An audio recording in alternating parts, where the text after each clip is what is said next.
Good afternoon. I almost said morning for some reason. Good afternoon, ladies and gentlemen. It is Thursday. It's September the 17th, 2020. It's another Technical Alpha podcast. We've got another great show lined up for you today. Lots of another week of pretty substantial news. Not like an enormous list, but again, like last week, some pretty big, heavy-hitting stuff. Thanks mostly to Sony for delaying their announcement of all this shit by exactly 1 week away from Microsoft's, basically. That's helped us spread out the podcast content, and we thank Sony for it. But before we get into all of that, ladies and gentlemen, there are much more important things to talk about. For one, if you haven't already hit the like button, what the fuck are you doing? Hit the like button. It's the Bell Gang time. Many of you have joined the Bell Gang now, and now that we're releasing these videos at a time slot that allows both North America and Europe to get on that Bell Gang at the same time, the response has been incredible. Over 150 comments in like the first fucking 3 hours of these podcasts going up. The like ratio is up. Everything is up. It's all coming up, Millhouse.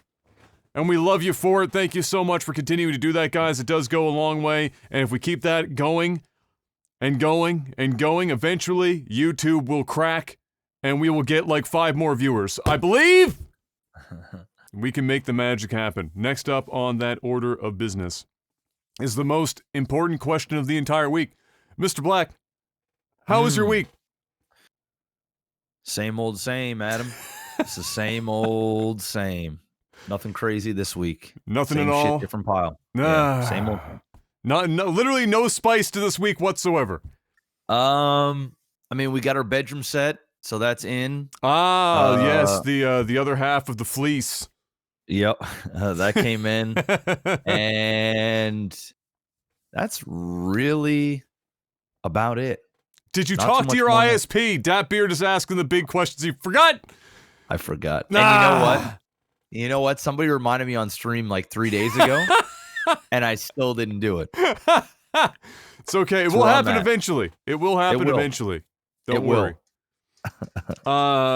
Speaking of ISPs and discounts, my internet is uber fucked right now, and has been for somewhere around a week or more at this point. I thought that it was like something that was just happening with the ISP and it would kind of correct itself because the internet was functioning, just not well. And so it's like, I won't worry about it. Went away on vacation, came back, still fucked. It's like, all right, well, great. Gave it another 2 days, still fucked. So I called them yesterday, or I didn't call them yesterday. I actually avoid calling them all together now. Straight to Twitter.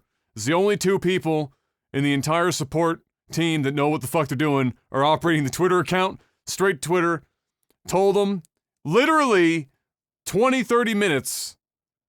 We had already done everything that we could on that end. They tried updating firmware and all that stuff on the box, and they were like, earliest I can get a tech is there on Friday. Sorry, I tried to get somebody sooner. It's like, don't worry about it. I understand. That was it. Boom, done. If I had called, I would have been there for 5 hours. I would have had to have spoken at least 3 different languages. Mm-hmm. And I would have done the same thing 15,000 times. With no results whatsoever. So, we got that sorted. Tomorrow, hopefully, I will have operational internet. But if you're watching this right now on Twitch, and you're getting frame drops and stuff occasionally, that's why. And there's nothing on your end. It's 100% on my end this week.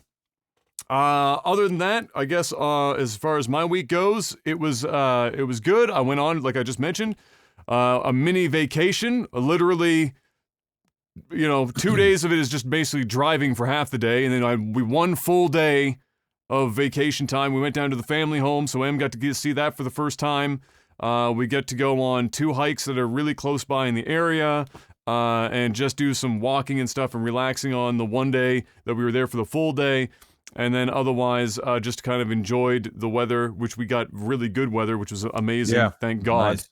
And had a good time with that. That was basically the weekend. Got back and just relaxed because it was one of those vacations where it's so short and there's a lot of travel on both ends of it, and so you come back more tired than when you left on vacation, because at the end of the day, you're cramming everything you can into this like fucking 48-hour window, and so you're just military scheduled to get it all done, and you come back and you're more tired. So I took another couple of days, just kind of relaxed, and did some stuff around the house. For example, Jeff mentioned the bedroom set.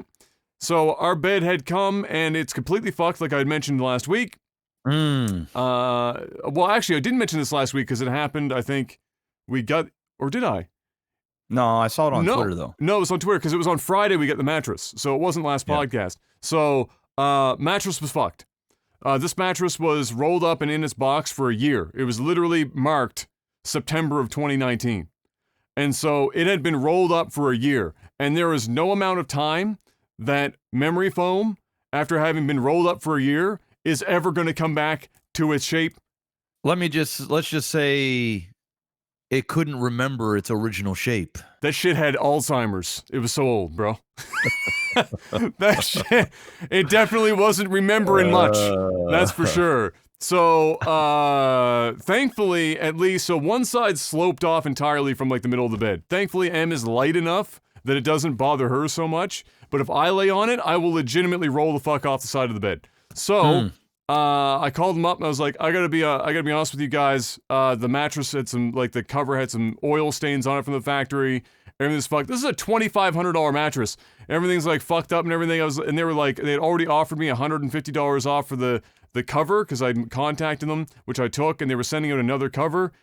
And they were like, I'll give you another $150 off, and we'll send you a mattress that just got rolled up and put in a box 2 days ago. I said, nah, I'm good.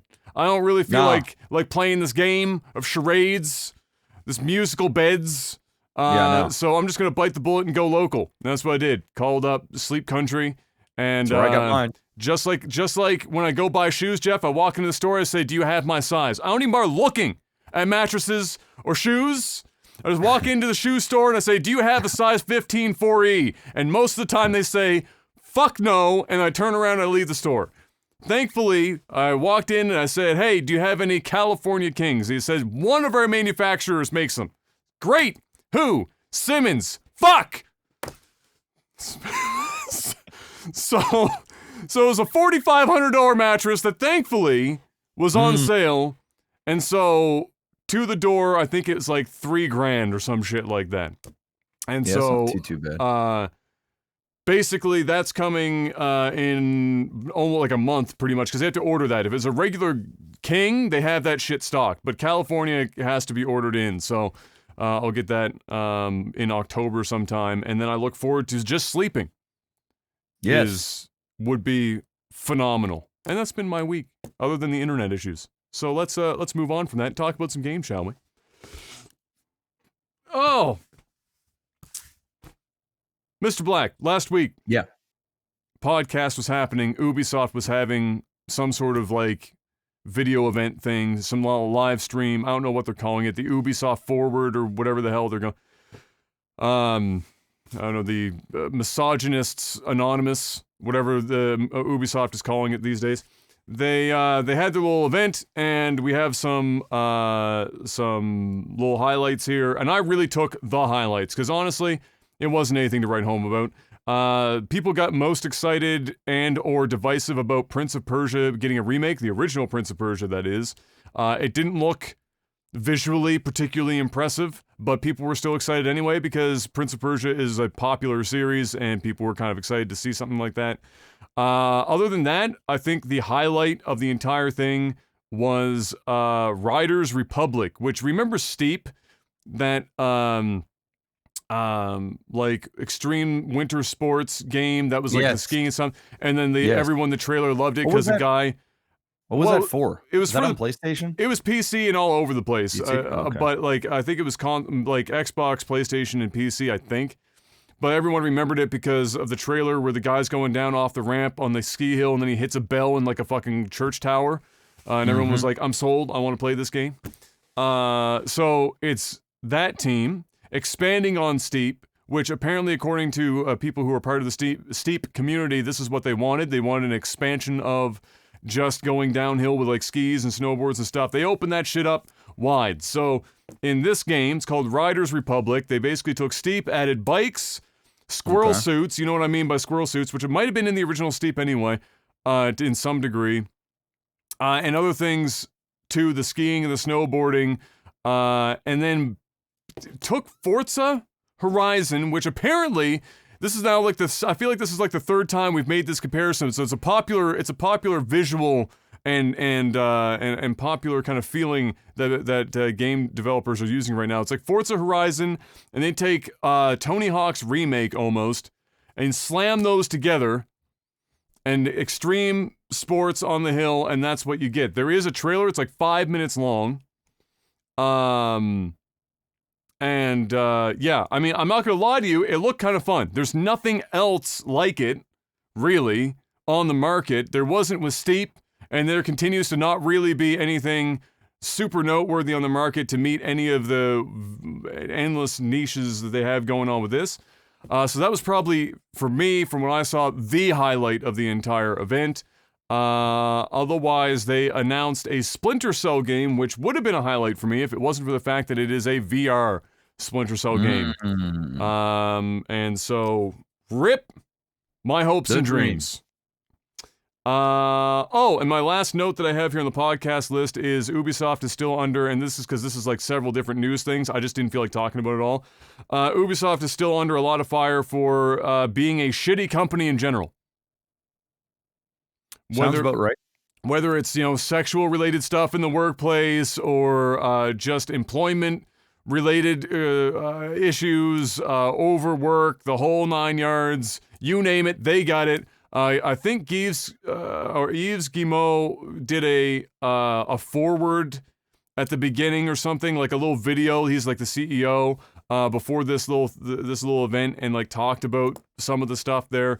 But at the end of the day, they fired some people, I think it was, but they still have stock in the company. Okay. So it was like, yeah, they're gone, but we don't want to take the money away from them or anything like that. So, or the stock. So anyway, it was weird. Ubisoft is not in a good place right now. Scrutiny-wise, the whole fucking internet is all over their ass and clobbering them for it. And they're not, as we talked about in the last couple weeks, they're making like weird decisions with their games, like the friggin' like Black Power symbol thing that they tried to like, co-opt for their game and shit. Yeah, that was something. I'm just happy it didn't happen during Black History Month. That I'm just like, they at least.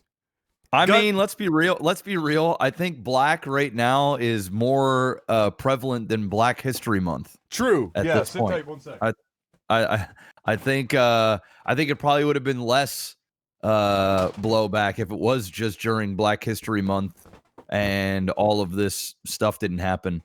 But the fact that all the George Floyd and all this other stuff that's going on with police, and there's this big movement, there's this like ultra hypersensitivity right now towards anything that is remotely black. So they probably should have did it in Black History Month instead before shit hit the fan. But it is what it is. Yeah. Yeah. I had to turn on my fucking heat pump. The room's getting hot. I don't even have to like. I'm so not used to heat anymore. It only hit 25 and I'm already sweating. You get the heat pump back going. So yeah. So Ubisoft, that was the thing. I do recommend if you guys were like mildly interested in Steep when that trailer first landed, to go and just give the trailer a look, because as campy as some of it is, and it really does borrow quite heavily from a couple of different games, and like the whole like, how many games have you seen now where they have like the rainbow colored fucking smoke effect thing on it? Like it's just like that seems to be in everything now. It's very much that. But it still looks like a well-produced game, a well-done game, and so I won't begrudge them for anything there. Next up, Halo 3 ODST is to become part of the Master Chief Collection as of September 22nd. So not originally planned, to my knowledge, to be part of it, but they're putting it on there now, which I guess this will help hold some Halo fans over for the extended release now of, or the delayed release of Halo Infinite, I don't know. I couldn't find anything readily right before the cast. It might be out there. I can't find if it's included. So you know when Master Chief Collection, this round of it got announced, if you bought the whole thing, you got the upcoming Halo releases for free or whatever, like the ones that hadn't been added yet, up front, or you could buy them individually if you only wanted As one or they two. came out or whatever. Yeah. So I don't know if this is just because it's so late to the game. I don't know if it's included in that or if it's going to be standalone for everyone or what. But either way, ODST was definitely one of the better received games for Halo. They did a good job with it, especially given that it wasn't a Master Chief driven game or even a Spartan driven game, really. So they did well with it, and I'm sure a lot of people are pretty excited about it. Anything to get their hands on some Halo content after the Infinite Gong show. I will say that a lot of people have been jumping on them for why are you even bothering with this when Infinite needs to be finished, and I understand the sentiment. Unfortunately, what you gotta realize is that it's not like the entirety of 343 was fucking working on releasing Halo 3 ODST. There would have been a small team on the side probably dedicated to doing this, while the main team for Infinite was a totally separate unit. But nevertheless, they were going to come under a little bit of flack from that because everyone just wants them to dump every last resource into making Halo Infinite a game that doesn't look like smashed assholes. Because that's pretty much what it looked like. It looks pretty bad. It looks pretty bad. Did you play ODST when it originally came out? Were you still into Halo at that point? No. I was you were checked out the game? I was out the game. Still am out the game. I ain't going back. I'm out. I don't give a fuck what Infinite looks like. I ain't going back. I'm Halo'd out. You got out the game. I don't blame you. ODST was still when Halo was pretty good, but in fact, I think ODST was better than Halo 3 itself, and it was supposed to be like a companion piece to Halo 3. But yeah, nevertheless, there you go. Some people will definitely be looking forward to that, and that once again, September 22nd. Next up, we have a news that Jeff always loves to hear about, tech news, but it's a short one. Don't need to be talking about it too long. Nvidia confirmed that they are purchasing ARM, which is the chip manufacturer for a lot of the mobile devices every one of us would be currently using right now, for $40 billion. That's a lot of money. $40 billion. And so, this, if it actually goes through and is accepted everywhere, I don't know if it is yet or not, but if it goes through and is accepted and everything goes out and they finalize that shit, which could take, God knows, probably a year to friggin' get through and done, or more, it would make Nvidia an absolute fucking force in several markets at this point. It will put them more in direct competition now with Intel and AMD than they had ever been before. And so they're going to be fighting them on all fronts. CPUs, APUs, GPUs, the fucking whole lot. I know that up front they mentioned or were talking a lot about expanding the AI research and development with this acquisition and building a brand new facility to accommodate just that, and they're really going in hard on artificial intelligence. We already saw Nvidia doing that with some of their gaming stuff as it is, and outside of gaming, of course, as well. But now they really seem to want to go hard in the paint, and there's not much more hard in the paint than $40 billion. I'm just going to be fucking honest with you. In fact, the only other deal in the tech industry in history that was bigger than that was when Dell bought up, I think it was called EMC or some shit, and that was for like $62 billion. That was in 2016. It's a lot of money. $62 billion is also a lot of money. There's only two ways you can do that. Either you're selling a massive company or you're divorcing Jeff Bezos. I mean, those are like the only two ways anybody's ever making that kind of bread. Can we just enjoy the fact that when Jeff Bezos' wife left and she got that money, that she could have arguably bought a tech giant just for divorcing Jeff Bezos? She could have bought ARM. I just gotta keep it real with you. Jeff Bezos got too much money for what he does, but that's okay. Next up, another buyout, actually, although a slightly smaller one, to say the least. Viacom CBS sold CNET Media Group to Red Ventures here for $500 million.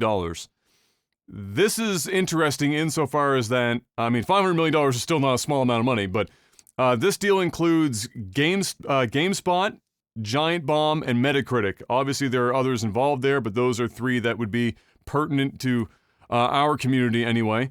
CNET has been around for a hot minute, and they originally, I think, got bought out for a lot more than $500 million. I think the original one was over $1 billion, but they got sold off for $500 million to Red Ventures.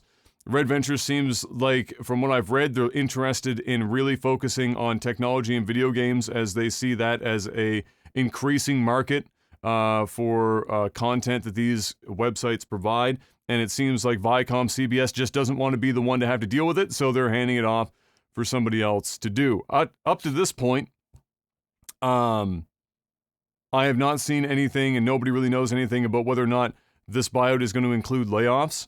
It has been common here in the last few months with other gaming news and tech news websites folding. Like a branch of Kotaku, I think, was not long ago. I think Kotaku in general is in up shit's creek. They've been experiencing a lot of layoffs. So because they're honestly, they're competing with YouTube. Like, these websites that used to be the pinnacles of journalism for gaming news and getting your gaming news or getting your reviews and everything, and trusted reviewers, came from these major websites like GameSpot, Giant Bomb, IGN, Kotaku, Polygon, all these websites that have been around for a long time, but now they're competing with YouTubers. And I'll never forget, there was I was listening to a podcast for Giant Bomb many years, and this was years and years ago now. I mean, this would have been like fucking 7 years ago, 8 years ago, where somebody had written a question into them to ask on the podcast, similar to what we do with like Tech Sport. They've got a question and answer thing too. And somebody had asked if they would ever consider hiring a YouTuber that does game reviews to work for Giant Bomb, like bring them on as part of the editorial team. And Jeff Gerstmann laughed and said no.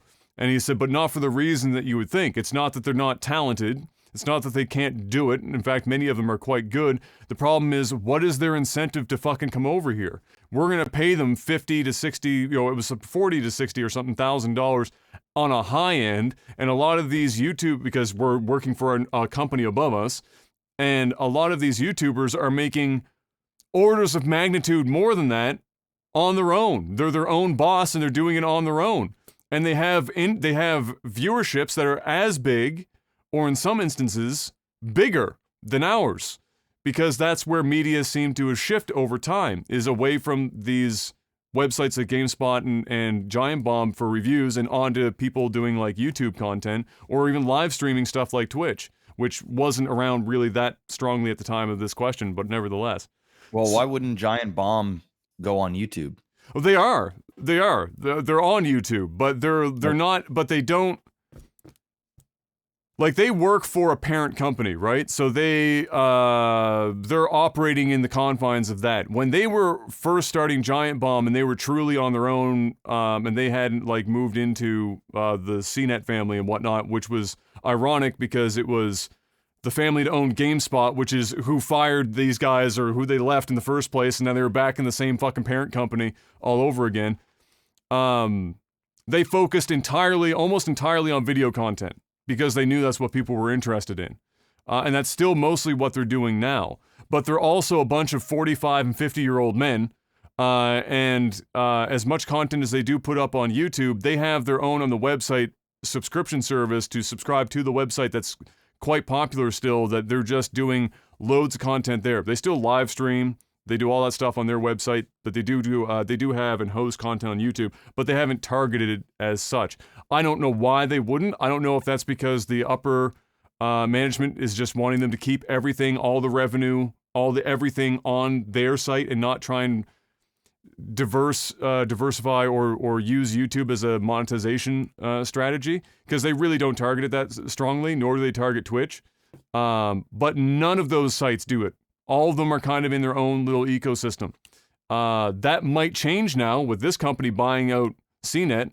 Maybe they're going to have a different strategy to grow these websites, for sure.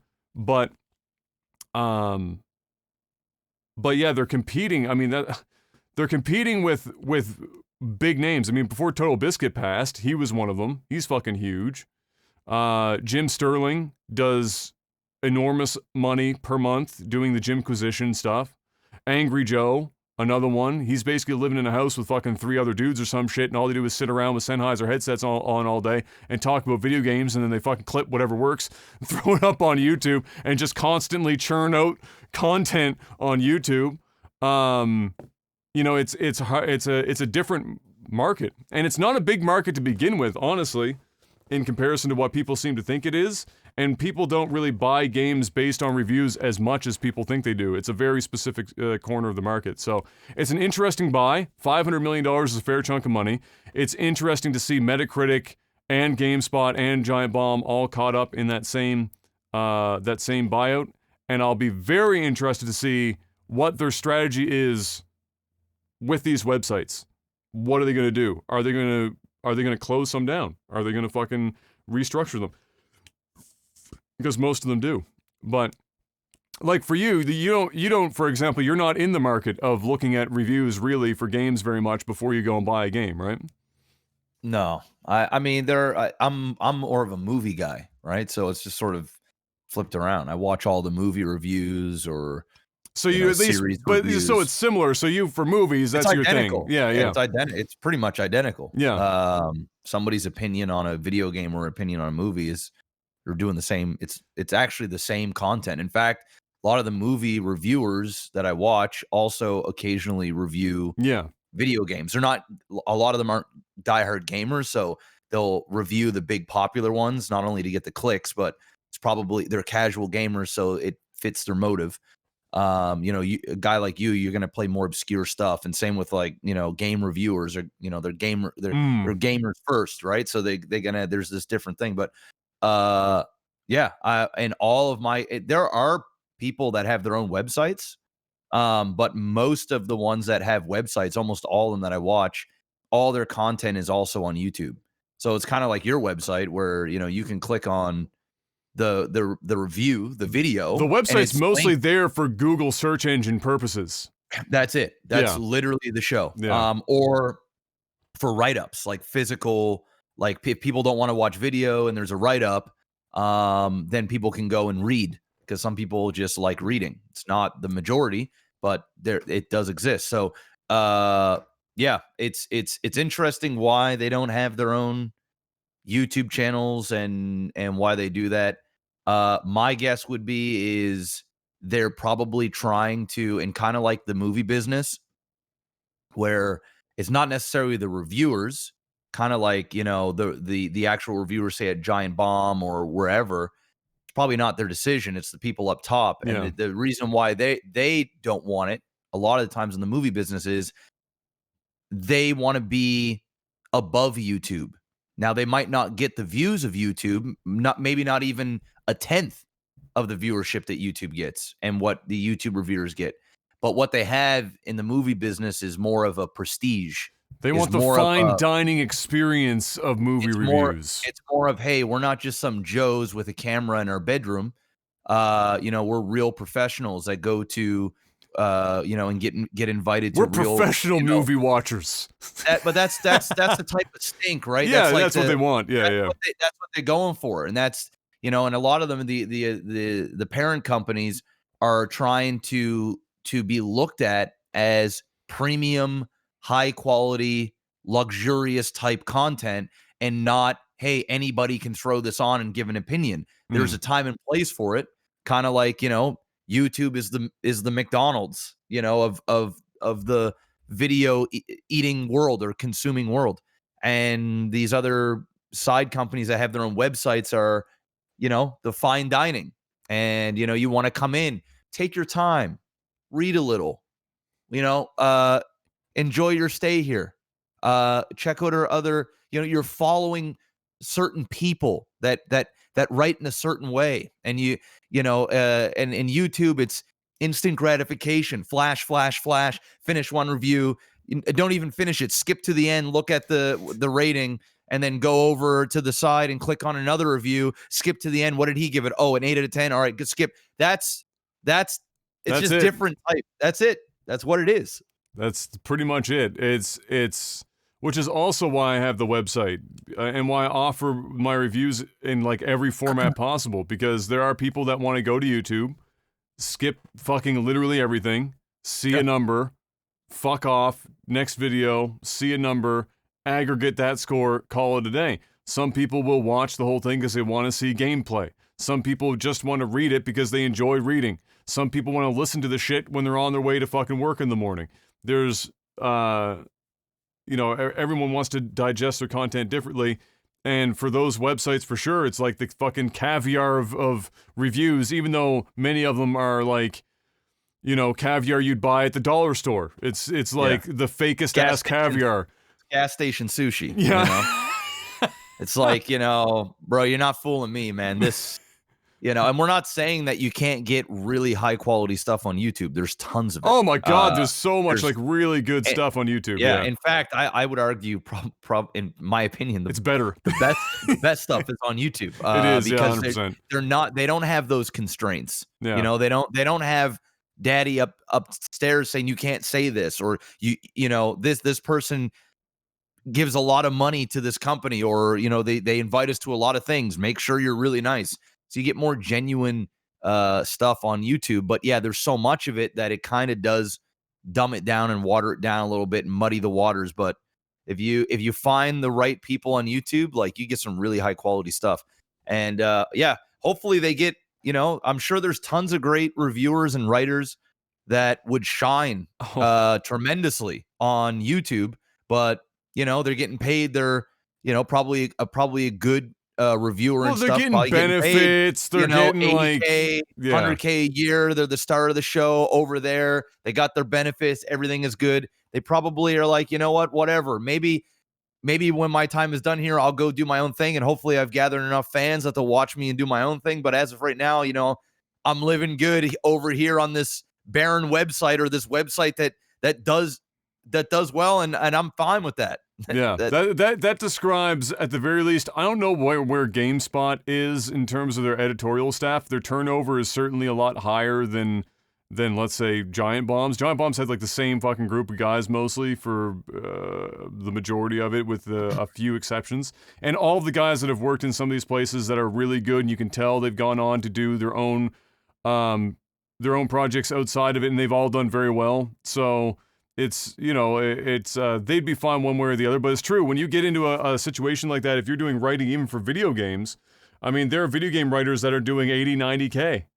Yeah. And they've got benefits because they're working for a company, and they've got a fucking pension or whatever else they want to put together. And so a lot of these reviewers are going to look at that and go, yeah, I could probably do pretty well on YouTube. I don't know for certain, but I could do pretty good on YouTube. But am I going to have benefits, and there's no stability, and I got to do it all myself instead of wake up, go to the office, play my games, see my coworkers, talk about games, and go the fuck home? That's a very different life than, let's say, Total Biscuit, who woke up, worked 27 out of the 24 hours a day, and then put up like 16 videos an hour and had every game covered because he's a one-man circus. That's a totally different lifestyle. Yeah. And some people have it. Some people have it. Some people don't. Some people don't want it. Even if they have it, they're like, that ain't me, dog. It's like, if I had the choice personally to make content for, say Twitch exclusively, you know what I mean? Or like, I probably shouldn't say that. Like, say Giant Bomb. Giant Bomb calls me up. I was like, yo, Jeff, we really like what you do. Want you to come work for us. We'll give you $100,000 a year. You're going to be working Monday to Friday, the occasional Saturday. You might have to play a game that comes in last minute or whatever. We got this $100K a year. you want to take this. But the only thing is you don't have the freedom to just go and play whatever you want anymore.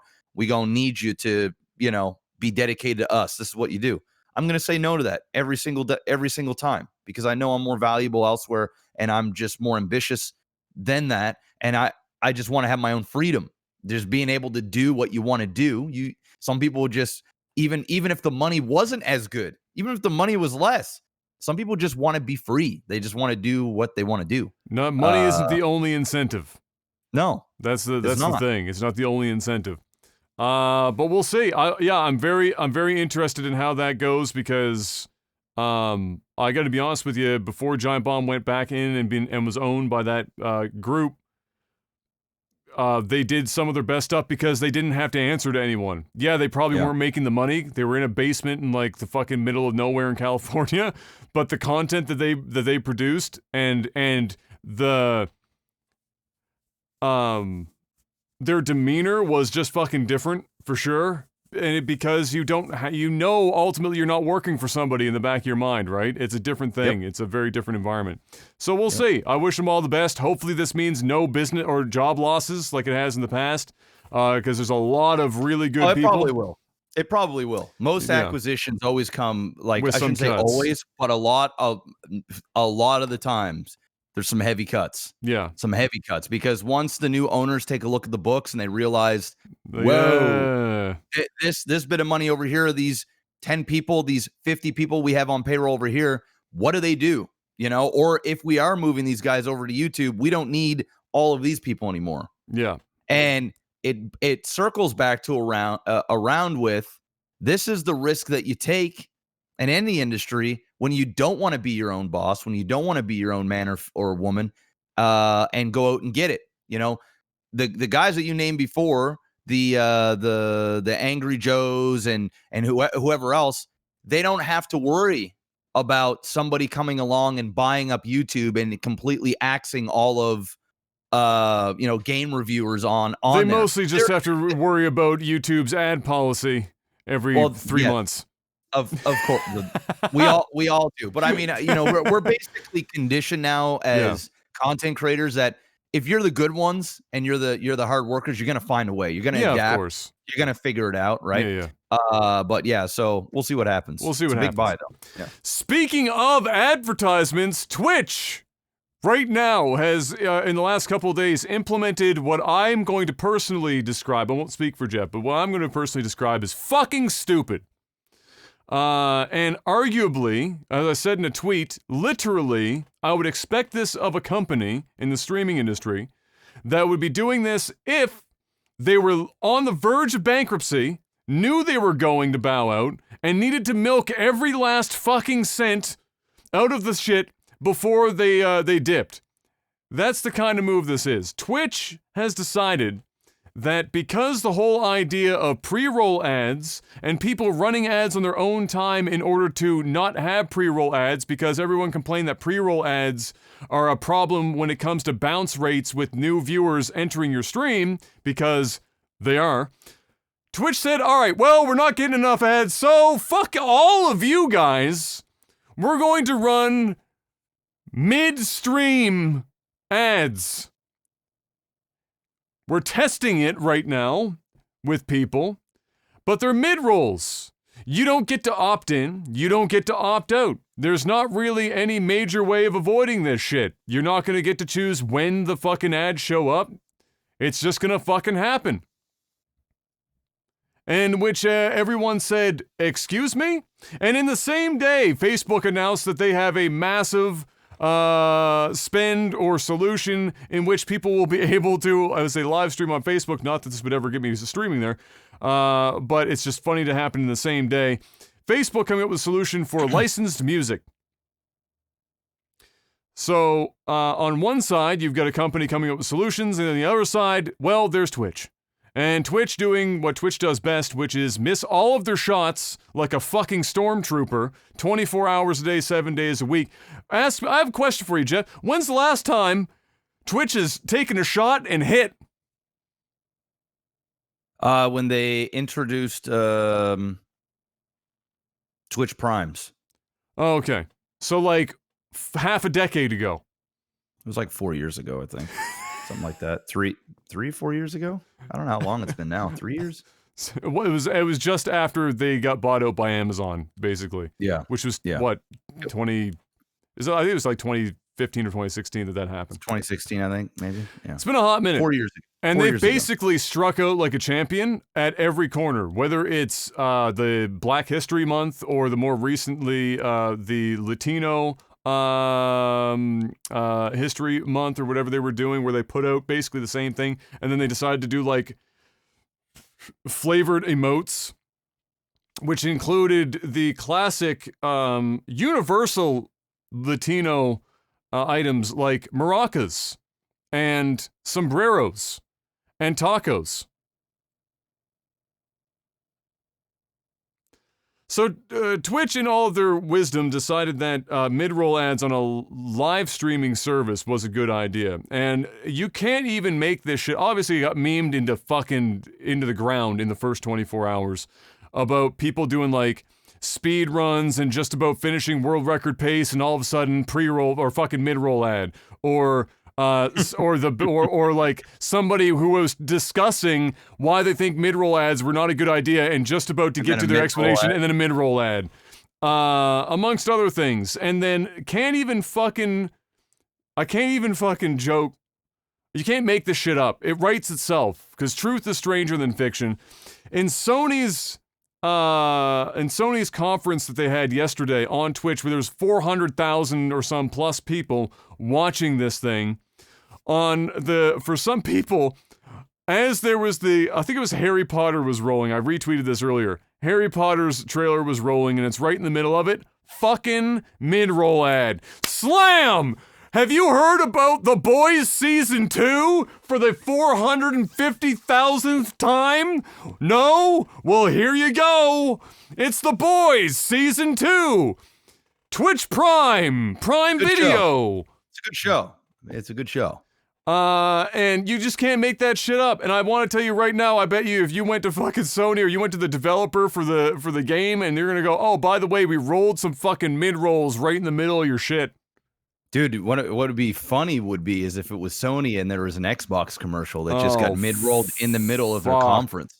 I would have mid-rolled out of my chair. Bro, well, the thing is like it's a possibility that shit like that can happen. You know, you're promoting a certain brand, and then just boom, the other brand just up there, and you have no control whatsoever. It's dangerous. It's dangerous. I'm how that even leaves the fucking room is beyond me. So I did a little research when I saw this, because when I saw it, I couldn't believe my eyes.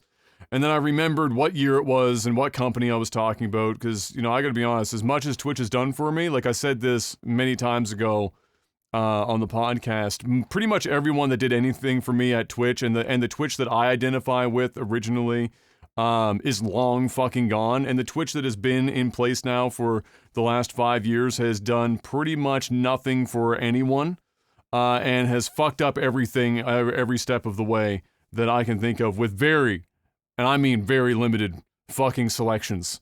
And so I looked it up, and as it turns out, back in 2018, Emmett Shear, who, as I also mentioned in a glorious rant a while ago, only comes down from his fucking castle whenever he has to mention something about super hyper negativity, and then he just goes back up and wipes his ass with 24 karat bills, decided that in 2018, he was very much set on making Twitch a $1 billion a year in revenue advertising platform.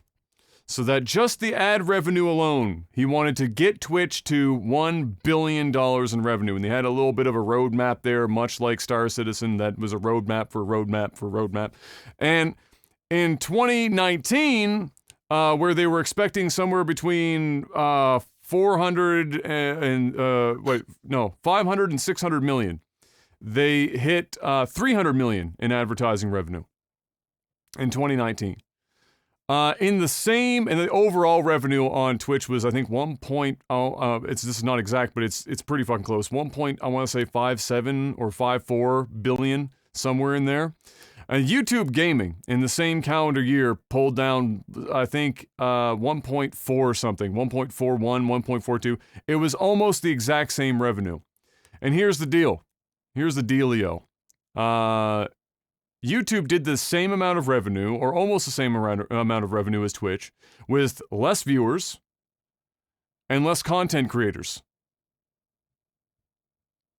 So, the solution to Twitch's problem is unlikely to just slam as many ads down the throat of every fucking viewer at every corner that they can get their hands on.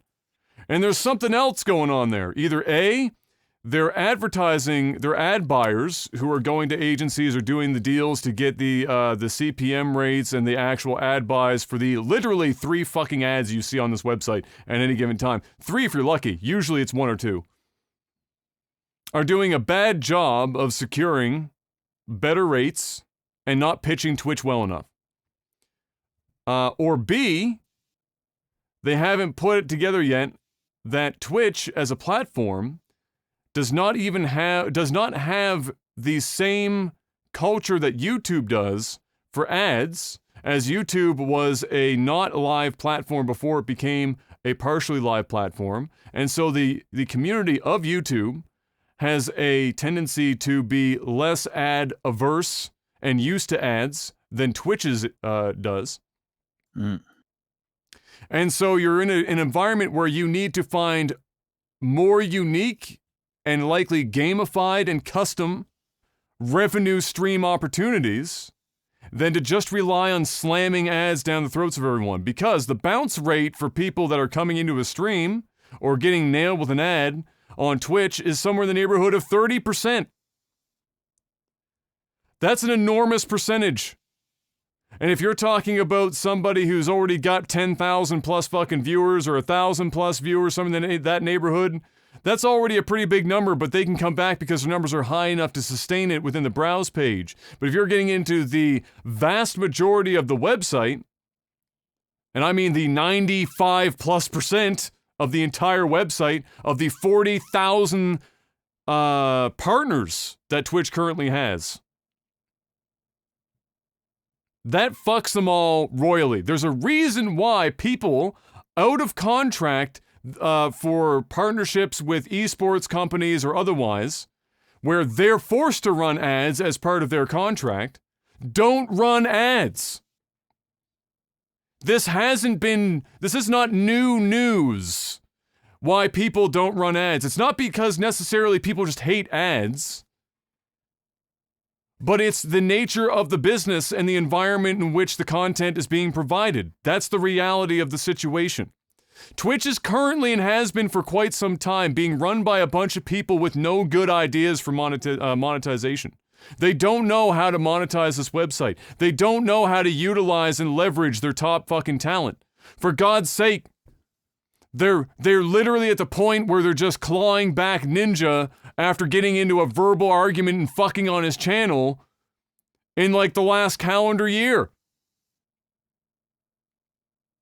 This is not a company. People think that Amazon, since they own Twitch, will just scoop them up and cradle them like a baby and save them from financial ruin if Twitch can't solve the problem. That's not what's going to happen. If Twitch fucks this up, Amazon's going to shut it down. If they can't make their money, Jeff Bezos, who desperately needs another $100 billion to his name, because he's only the most rich individual on earth, he needs more, is going to come in and cut the fucking ties. The best case scenario is they'll sell Twitch to somebody else. That would be the best case, just like this decision, or this buyout we just talked about right here, where Viacom CBS sold CNET Media to Red Ventures.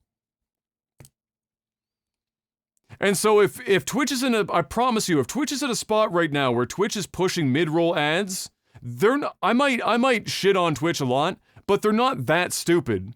They know that this is not a good idea. So it tells me one of two things. One, Twitch is, as a platform, simply not making enough money to make Amazon happy. And or two, the second option, is that they're using one of the shittiest and oldest tricks in the fucking book for negotiation with their entire community, which is present the worst possible nuclear fucking button option up front that sounds good to nobody intentionally. So that when everyone, for days on end, cries foul and shits on them, like I'm doing right now, in the coming weeks, they will run it back to what they really wanted to do, which is still a shit solution, but will sound so much better than the solution they've provided right now that people will go, okay, well, at least it's not that. That's the only two options I can think of. And it's possible it's a combination of both. But it's a categorically bad idea. Nobody would say it's a good idea. It's another one of those decisions where the old guard of Twitch show up on Twitter and basically go, hey guys, by the way, this is a bad idea. The names that Jeff and I would have trusted when we first entered in with Justin TV back in the day. The guys that made Twitch even a viable fucking option up front before cutting ties and leaving because they were smart. It's a bad move. Nobody's going to like it. And I would be shocked if it doesn't happen like that, where they run it back and provide a slightly softer but still shit option to get more and more ads played on the platform. And I don't see this going well for pretty much anyone. But the people that will weather it are the people that Twitch needs it to weather, which are the biggest concurrent view count streams on the website, because that's where their advertising revenue will be made. They'll weather it because of sheer number. But everyone else will suffer for new viewership, viewership turnover, follower turnover, subscriber turnover. If they're not already ingrained in your community, having these ads as pre-roll, mid-roll, and whatever else might be added is not going to go well. So there's my Nova rant on it. What are your thoughts on mid-roll ads on a live streaming platform like Twitch? I think they're dog shit. I think it's a horrible idea. I think they know it's a horrible idea. Dude, there's so much to be said about the importance of being able to control when you play ads on your stream. Because if you cannot control when you can place ads, unfortunately, like what Adam said, if Twitch decides to do a 2-minute ad roll in the middle of, for example, I play role play, and if I'm in a scene and it's an intense scene, people are really into it, and then a 2-minute ad roll just randomly pops because of Twitch, a lot of the viewers are going to immediately hop over to another person within that scene so they can continue to watch it. I mean, 2 minutes is a fairly long ad break. You know, and there is a time and place to play a 2-minute ad or a 3-minute ad. You know, I talk about it in my book. It's known as for streamers, like, you want to go up, you're going to use the bathroom, you're going to be gone for 2 to 5 minutes or whatever. That's the time to run your ads. You know, you tell your viewer that, you know, it's like, hey, haven't ran any ads in the last couple hours. I'm going to, go use the bathroom, grab something to drink, stretch my legs. I'm going to run a quick 2-minute ad. Don't go anywhere. And people just understand. They usually just sit there and they watch the ads and everything is good. Some people don't even want to do that, because even when you do a 2-minute ad, let alone you leave the stream for 2 minutes to even go and grab food or take a piss, you're going to lose viewers. But then on top of that, you're going to play ads. Some people are just going to be like, ain't going to have no part of it. They're like, fuck that, I'm out. So it's always a gamble to play ads one way or another. So the fact that Twitch wants to go ahead and just decide when ads are going to be played on your stream, it is such a huge hit, specifically to the smaller streamers that struggle to get the viewership that they have, and not even just get it, to hold on to it, to have people stay on the channel, to have that retention. The fastest way to lose viewership is, other than restarting your stream or having your internet crap out for all of 15 seconds, is running ads. And the fact that Twitch, who says that they have the streamers in their best interest and they're on our team and they want to do everything possible to make us successful so that they're more successful, they're literally doing the complete opposite by deciding to run ads whenever they want. I think it's a horrible idea. Obviously, nobody, and I haven't seen a single person, viewer or streamer, that has said that this is a good idea. I haven't seen one. And that says something. Now, there are ways that Twitch can make more money via ads. They can, like you said, negotiate harder when it comes to getting that ad fill for campaigns, so they can pay higher CPM rates so that streamers want to actually play ads. Because the reality is, I typically play a set of ads once every hour, because I get up, I run my ads, I get up, I run my ads, or I'm taking a breather, whatever the case may be. I usually run it once an hour, and my viewers are pretty much conditioned to know that at this point. Even still, I still lose viewers, even when I run the ads.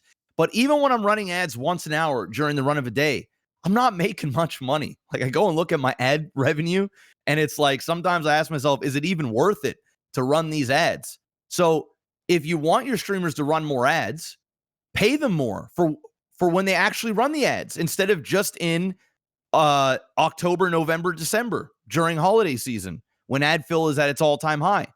That would be a great way. Listen, if streamers played more ads, I don't think Twitch does this, because they just want to make more money. They want to fill that ad space. My guess is a company comes in, they go, hey, here's $1 million. All right, I want you to promote this movie. And Twitch is trying to fill that ad space. But unfortunately, not enough people are playing ads to basically unlock that amount of money that they have available to them for that Twitch and the streamer to make. So what they're doing is they're forcing ads on everybody so that it can guarantee get out there in front of so many people so that they can get that campaign filled. That would be my guess on why this is happening. Either that, or they want to ramp up the amount of advertisements. It could be the combination of both that they bring on board. So, hey, we already have The Boys, and we already have, Postmates, or we already have whatever it is that they're plugging, and we don't have enough fill. So what do? We force the fill on people. I have no problem with Twitch making money. All right, I'm the capitalist here. All right, I'm guilty. Listen, I don't even feel guilty. I don't think anyone has a problem with Twitch making money. I have no problem with Twitch making money. I have no problem with Jeff Bezos making his bagillion dollars. I have no problem with Twitch making and striving to be more successful and make more money and fill the pockets of investors and have streamers make more money. I'm all for that. I am 100%. What I do have a problem with is them forcing things on the people that they say they have their best interest at heart. And it really, all it boils down to is Twitch making more money. The bullshit that the narrative that they come up with, well, when it's going directly to support the streamer. It's like, nah, it's going directly to support Amazon. That's the reality of it. And dude, I have Harris Heller was like, I made 18 grand on YouTube ads last month. I made 200 on Twitch. Yeah, and that's a function of a bunch of different stuff, but it highlights very specifically how bad ads are as a method of money making for the streamer. Well, it's not only that. It's good for Twitch, and here's why. It's good for Twitch because there's 1 million concurrent viewers basically on Twitch at any given time, especially peak hours. There's 1 million people. That's a casual YouTube video at this point. for one person, but it's for the entire fucking website. So if they run an ad for every single person watching on Twitch at any given time, they're doing about as good as an ad running on a mid-tier fucking YouTuber right now. But that benefits, who does that benefit? Well, for the YouTuber, it benefits pretty much entirely them outside of YouTube's cut. For Twitch, it benefits mostly Twitch because it's canvassing the entire site, but the viewership for the individual streamer is only fucking like 1/1000th of that number, with all the downsides of running the ad. And so there's all the risk is taken by the streamer with almost zero monetary benefit. And in cases that you just described where we've talked about where people leave or it's just like whatever the fuck the bounce rates, it has a negative revenue impact on the streamer because the ad might make them literally 75 cents. Yeah. But that could have been a subscription, a donation, a fan that's going to fall in love with what you do and then be there for months or years. I mean, it is just it's dumb. So if I had a suggestion, because I'm all for Twitch wanting to play more ads, and to be honest, I would love for like when Twitch came out and said that they were starting to do picture-in-picture stuff. So when you run a set of ads, it would basically take your main screen, put it up in the corner or whatever, so people could still physically see what was going on, but then the vast majority of the screen would be the ad. I didn't mind that because, you know, usually when people run ads, if you're a disciplined streamer and you're good, you pick the most opportune times to do it, and the viewers aren't missing out on much. And if they can at least see the box, it gives another percentage of the people that were gonna leave for them to stick around because they can at least continue to see what was going on to some degree. I think what Twitch should do is, for one, remove this mid-roll ad bullshit. I don't think it's going to stay, honestly. I don't. I think that people are just going to make too much of a stink of this, and I don't see it. But you never know. I think what Twitch should do is focus on VODs. And what Twitch should do is on I was going to say this exact same thing. Go on. Is on VODs, add in ads there. I would much rather have Twitch on a VOD, add an ad every 30 minutes on a VOD, opposed to randomly choosing to do a 30-second, 60-second, 2-minute, or 3-minute advert in the middle of my stream when I have no control whatsoever in a live format. When I am live, I'm in control. I don't want anybody else in control of my fucking show. I didn't get successful because Twitch ran my show. I got successful because I ran the show. And when I made mistakes, I'm the one that was responsible for it, and I knew that it was something I did. I don't want some third party, I don't care if it's the overlord or not, dictating when I lose viewers. Period. Under any circumstance. So the best possible way, in my opinion, is run your fucking ads on the VODs. And I don't care if you pepper it like a motherfucker, because it's a VOD. And to be honest with you, people are used to, like on YouTube, VODs being peppered, or ads being peppered on VODs. You can't even go to a YouTube video these days and watch a video without seeing that stupid fucking yellow bar 9 times in a 15, 30-minute video. So why not throw and have an automated system to throw a fucking ad up every 30 minutes on the VODs? Tons of people watch VODs. It's not as much of a live viewership, but there's enough, and you're going to see a big enough uptick in ad revenue by doing that. And guess what? Guess what? That actually helps the streamer, because it's money that we're making on content we've already created, and everything is fine. You win, we win.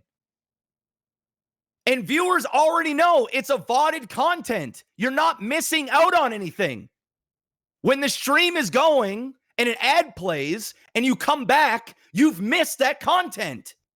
On a VOD, an ad happens, you watch the ad, and then it continues where it left off. You don't miss out on anything. So run your fucking ads there. Jam them down our throats. Don't do it live. That ain't the way. I was basically going to suggest the same thing, but it comes with a caveat, Jeff. You know what the caveat is? Twitch actually has to hire people to make a good VOD system. Not just for making VODs and managing VODs on the streamer side, but the viewing of VODs. It's not a feature that Twitch puts any major time and effort into. They just don't. Discoverability of VODs is terrible. The viewing experience of VODs is slow and awful. The management for the streamer side, as we've discussed in the past, is atrocious. It's fucking. You couldn't even physically scroll far enough down in some instances to see all of your VODs. So they would have to take time and some money, and for the love of fuck, hire new UI UX developers to make the VOD experience a cultural part of Twitch. They probably should have done that a really long fucking time ago.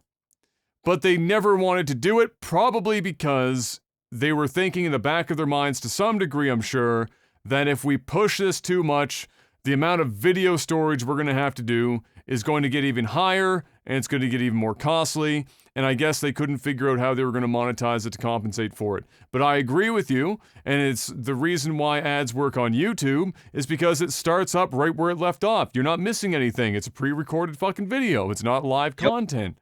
You don't have the ability on Twitch to like YouTube, go back on a live stream. Yep. Unless you go to the VOD. To the VOD.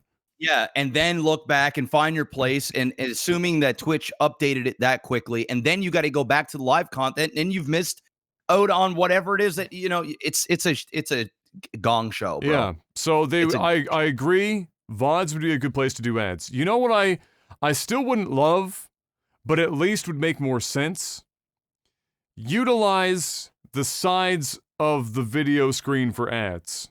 Utilize the bottom of video screens for ads. YouTube has those classic ads that have been around since the dawn of time. Those little footer fucking ads that pop up that you can like click X out on or whatever the shit.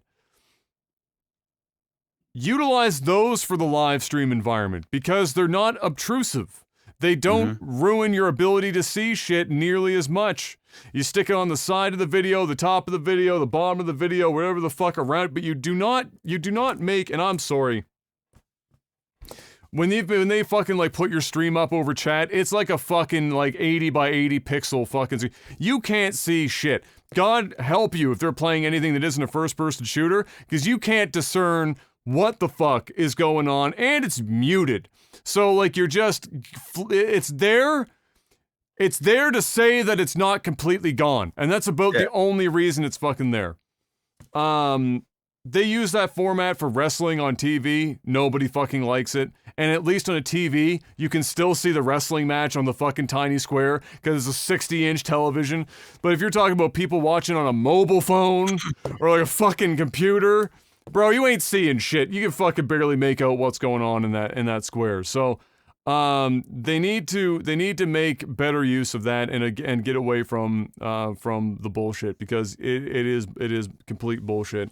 And it's not that anyone doesn't want them to make more money, because it's obviously good for the streamers if Twitch makes more money, but the method in which you make money is incredibly fucking important. And it is so disingenuous to put an announcement out like that and be like, and it benefits the streamers. Bitch, fuck yourself. It doesn't benefit the streamers pretty much at all. There might be like 50 people on the website that make any appreciable amount of money.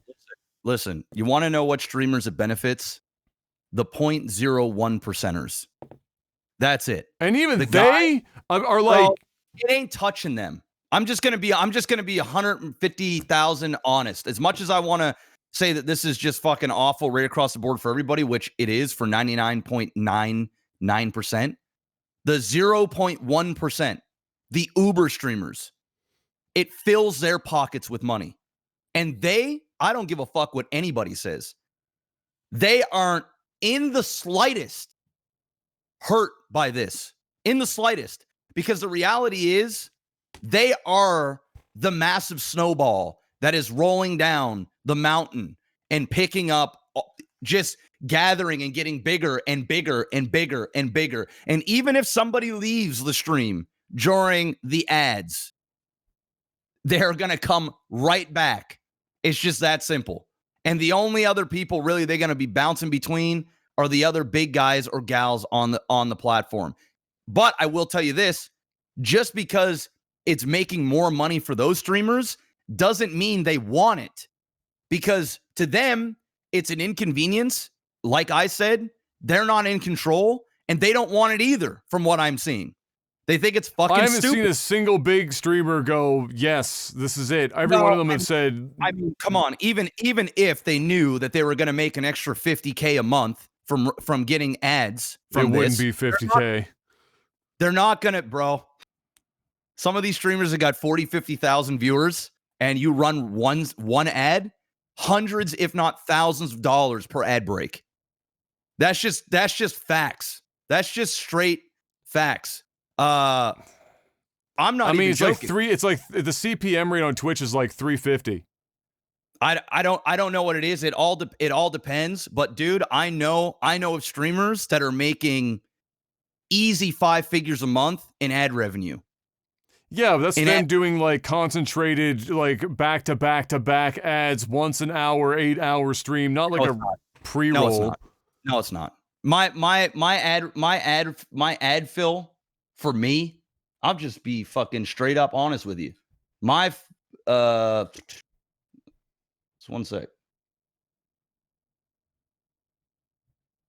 My ad revenue, I won't tell you the exact amount, but my ad revenue in the last 30 days coming from me is between $500 and $1,000 for a month. I'm fucking a speck of shit in comparison, a literal speck of shit in comparison to people. And when I run ads, there are days where I run no ads, and then there's some times where I'll run, a minute ad break every hour. Sometimes I just forget. So, I would say on average in the run of a day, I'm probably doing 5 ad breaks, maybe 6. So I'll tell you right now, the big dogs and if they are playing 2-3 minute ads several times a day, unwarranted, to some of these streamers is big money. This ain't small money. This is big money. But here's the reality of it.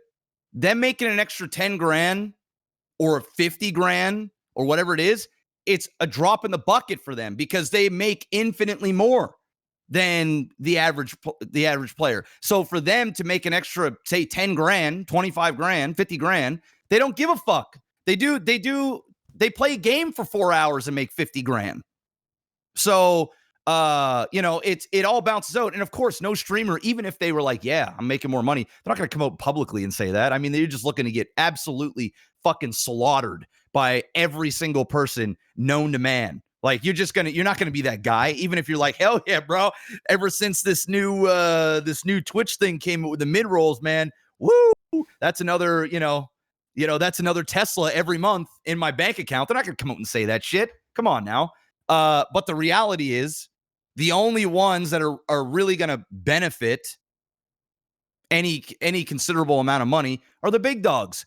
And the little guys or the guys that are on their way up or in the middle, like sort of where I'm at, we're the ones that are going to get hurt by this because we're when we lose 50 viewers, that's a chunk. That's a big percentage of somebody's stream. When a big streamer loses 2,000 viewers and they've got 30, 40,000 viewers, they're not even going to notice it. I'm not saying that it's a good thing. It's horrible. But it's only benefiting certain people. And the reality is those benefits are only financial. And a lot of those people that are getting the financial benefit don't even want it. They don't need it. If they wanted it, they'd run more ads themselves. They just want to have control. The reality is, and I'll end on this, Twitch is the one making the money here. Yeah. Twitch is the one that is benefiting from this, not the content creators at all.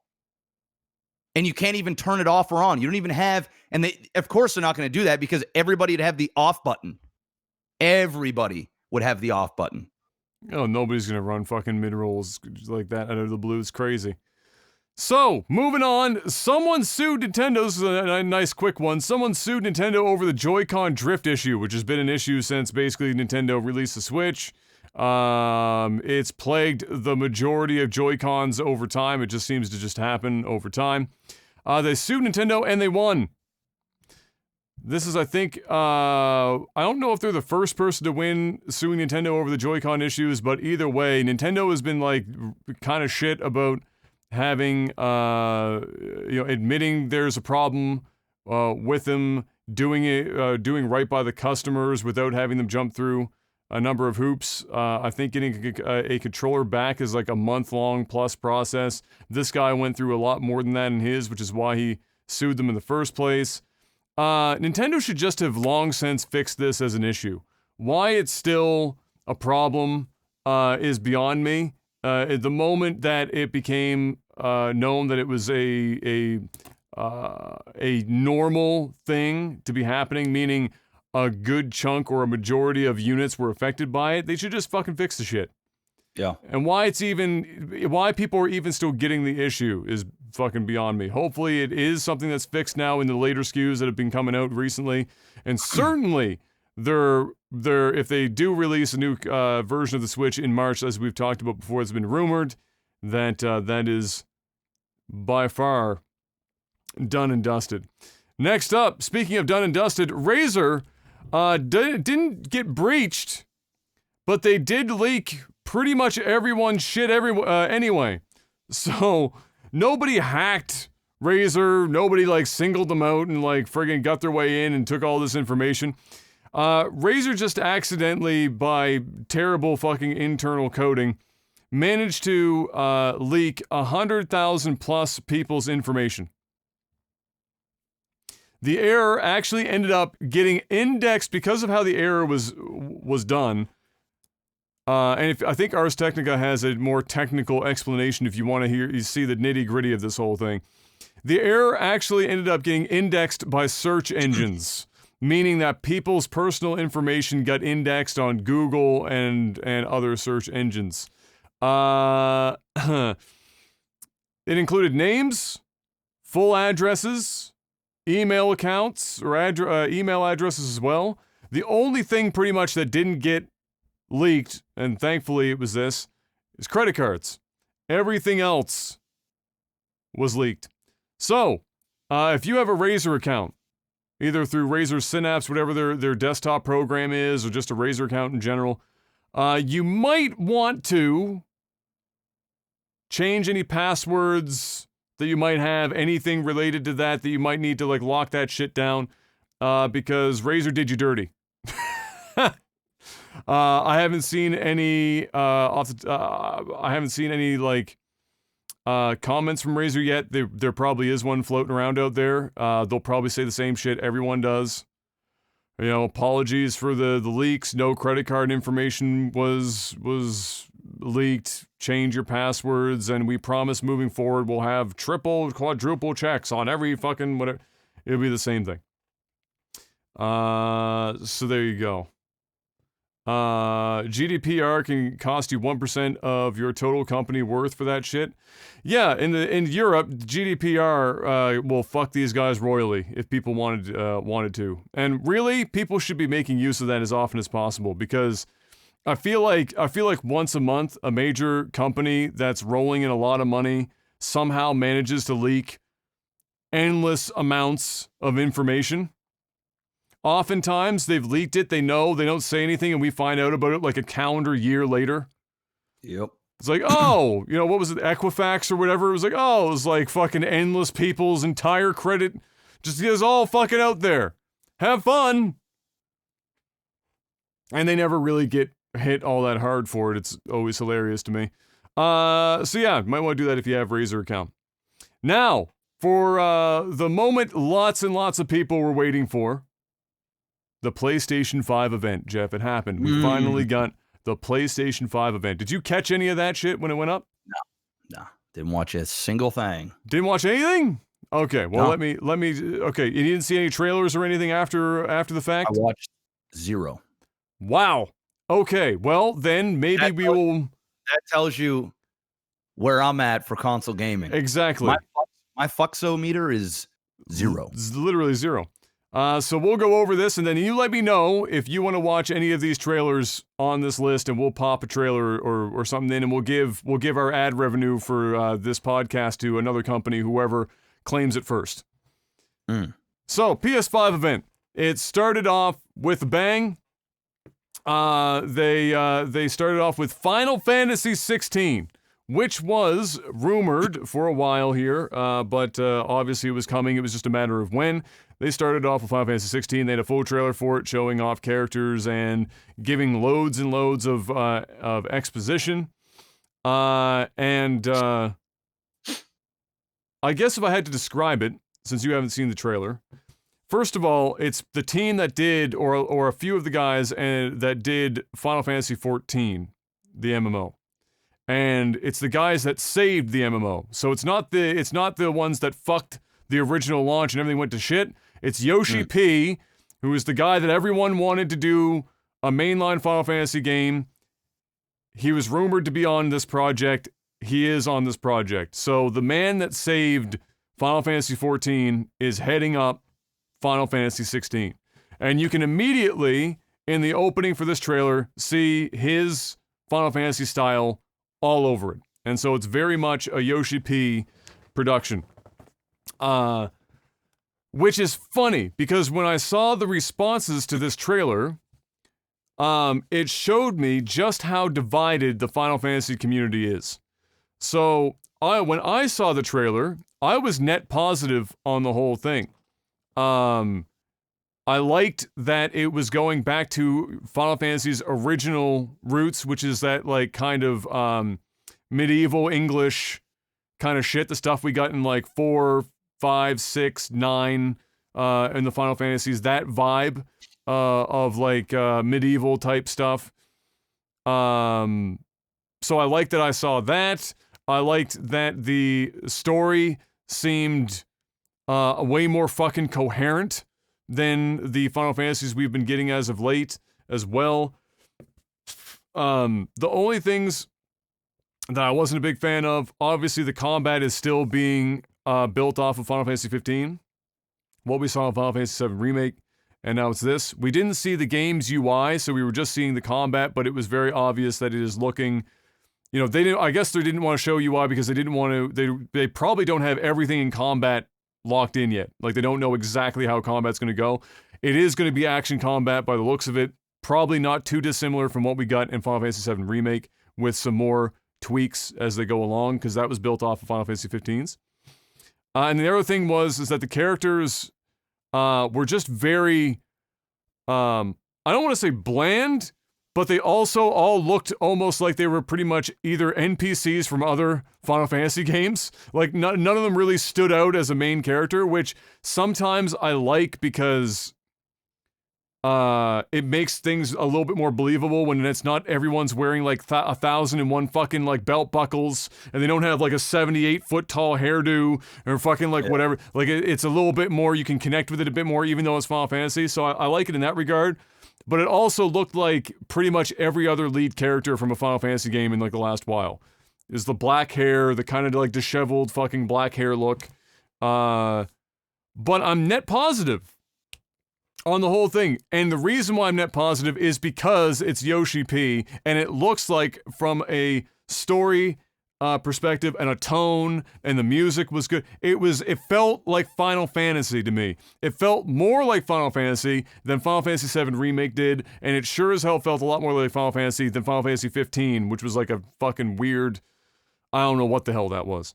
So it felt closer to, I would say, a game that will appease hardcore Final Fantasy fans that are older. Like, older than Final Fantasy 7 old. Like, Final Fantasy 6 is your favorite Final Fantasy. And then, of course, the people that love Final Fantasy 14 will also likely enjoy this based on the trailer. If you want to watch the trailer, we can watch it. But otherwise, you want to watch it? All right. Sure. Let's give her a look-see. Look, congratulations, Square Enix. You guys are the proud owners of the 45 cents in ad revenue on this YouTube video as we pull this bad boy up. Patreon.com/LagTV. I guess in fairness, it's because even if we did make it a smaller screen and still have us on it and all that shit, I still think we get flagged, but nevertheless. Final Fantasy 16. I'll give you a link here in a second. Okay. Oh, wait. I got an little ad break I gotta get through here. But here's the link.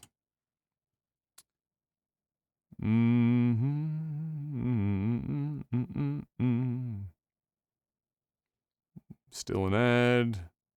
There we go. Yeah. All right. So you let me know you're good? I'm good. Yep. Okay. You must not have gotten an ad. I didn't. All right. In 3, 2, 1, go. Captured on PC, emulating the PS5 experience. So you can already see where this is going. But at least they were honest, Jeff. They didn't hide it. He look familiar? He should. You all know the target. Because it's the same character in every Final Fantasy game. And only the dominant. How do we even know the girl will be among us? Our kind do not question orders, we follow them. Sergeant, let's summon their icon. Icon? That thing's a bloody mountain. Classic Shiva. And that was Titan, I think, was the other one. Our foe will not relinquish their mother crystal easily. This will be a bitter fight.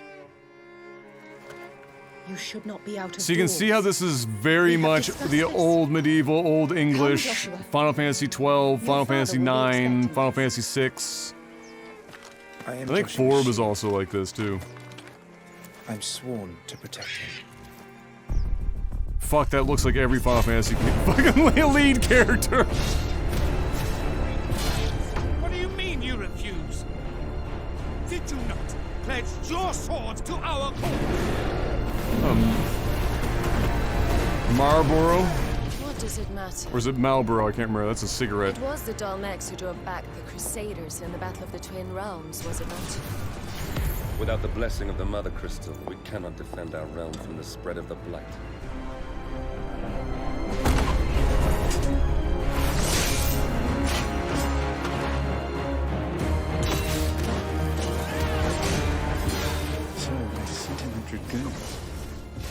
Without the UI, it kind of reminds you of Dark Souls, doesn't it? They really mean to invade us.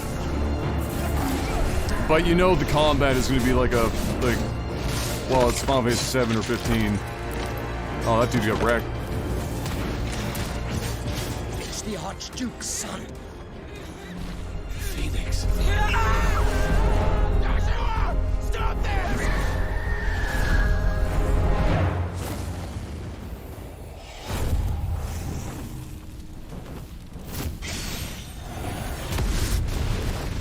Second life on a fire. But that's impossible.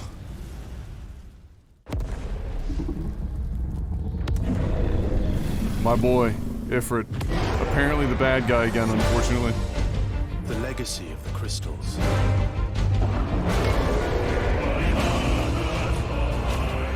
Has shaped our history.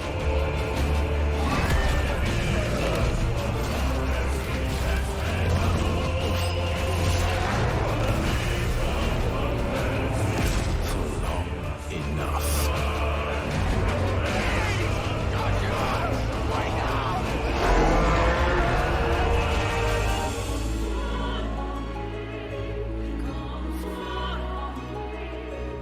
I'll kill you.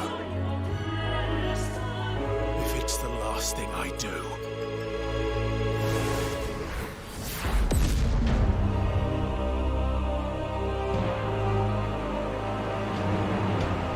Not sure I'm feeling the. Not sure I'm feeling the voice actor for the look of the character. It's a weird. His voice does not match his look at all. It's what happens when you match Final Fantasy characters up with like the quasi old English accent or whatever. Yeah. Which is not. I agree with you. It would. It's always fun to hear the Japanese versions of these because it's like. It's not like they do a Japanese old English accent, English accent combo. So yeah, but I will say that like the tone of that hits me a lot better than some of the other Final Fantasy content that I've had as of late. I think the story sounds more compelling to me for a Final Fantasy story than the other ones that I've had here of late as well, especially like Final Fantasy 15. And it sounds like it's actually something I can follow. I feel like I don't need a fucking flow chart. To understand it, because it's not like, they're doing like a million different things at once. It seems very focused in that regard. Everything seems much more coherent to me, at least from this trailer. So I'm net positive on it overall. And it's hard not to get behind the guys that did and saved 14. Because 14 is considered to be one, like, even though it's an MMO, one of the best Final Fantasy games ever made. And having played it, I can agree that is the reality, not just from the gameplay perspective, but the stories and the characters and stuff are all very, very, very, very, very well done. And certainly better than what we've had previously in the recent years. So there you go, Final Fantasy 16. They started off with that. Then they hit us up with Demon Souls. Now, I've seen Demon Souls. Yeah, so Demon Souls popped. If I'm not mistaken, also, the star of the show at the PlayStation event was an asterisk. And almost at the end of all these trailers was an asterisk that said coming to PC as well. So exclusive to like the console for PlayStation, but then lots of coming to the PC, including Final Fantasy 16. So Demon Souls was next up, and that looked really good. Like the remake for that, they did a phenomenal job visually. They seem to have included updates to the combat a bit. I saw some vaulting in there, for example. It definitely looked like a worthy upgrade and a worthy purchase, and not just like some of the other remakes. This is closer to like what we got with Resident Evil 2, as like an actual full-fledged from the bottom up redo, instead of just kind of like they spit polished the shit and put it out the door. And so that was nice to see. The controversy around this, I didn't even say that. I mean, we all know that I don't like Final Fantasy VII Remake, but that's not what I was talking about in terms of the story. But okay, it's okay if you like. It's okay if you like Final Fantasy VII Remake. It's fine. It's good. You have terrible taste, and you probably enjoy pineapple on pizza. But other than that, it's fine. PlayStation then had a bit of controversy there because they had an asterisk at the bottom for Demon Souls that also had PC or like console exclusivity thing. There was like an asterisk there involved. And what happened was they put that up on YouTube, and it was still on YouTube, and everyone was like, holy shit, we thought this was going to be PS5 exclusive. That's kind of been the narrative of this the whole time. And then what happened was they come out and they said that was a mistake. That wasn't supposed to be at the end of that trailer. So they pulled the trailer down off of YouTube and re-uploaded it without that screen. And then when some publications contacted the developer directly and asked them if that was true, that it was a mistake, or if this was just like it's a timed exclusive or what, they just said that they weren't allowed to, or they couldn't comment on it at this time, which sounds like it absolutely is coming to PC. It's just they weren't supposed to say it right now, and we'll probably get it in the future. It's unlikely to be like it's obviously not going to be at launch available on the PC, but I suspect that if they're going to spend the time and money remaking Demon Souls, they're going to eventually port it to the PC. Yeah. So I'd go with that.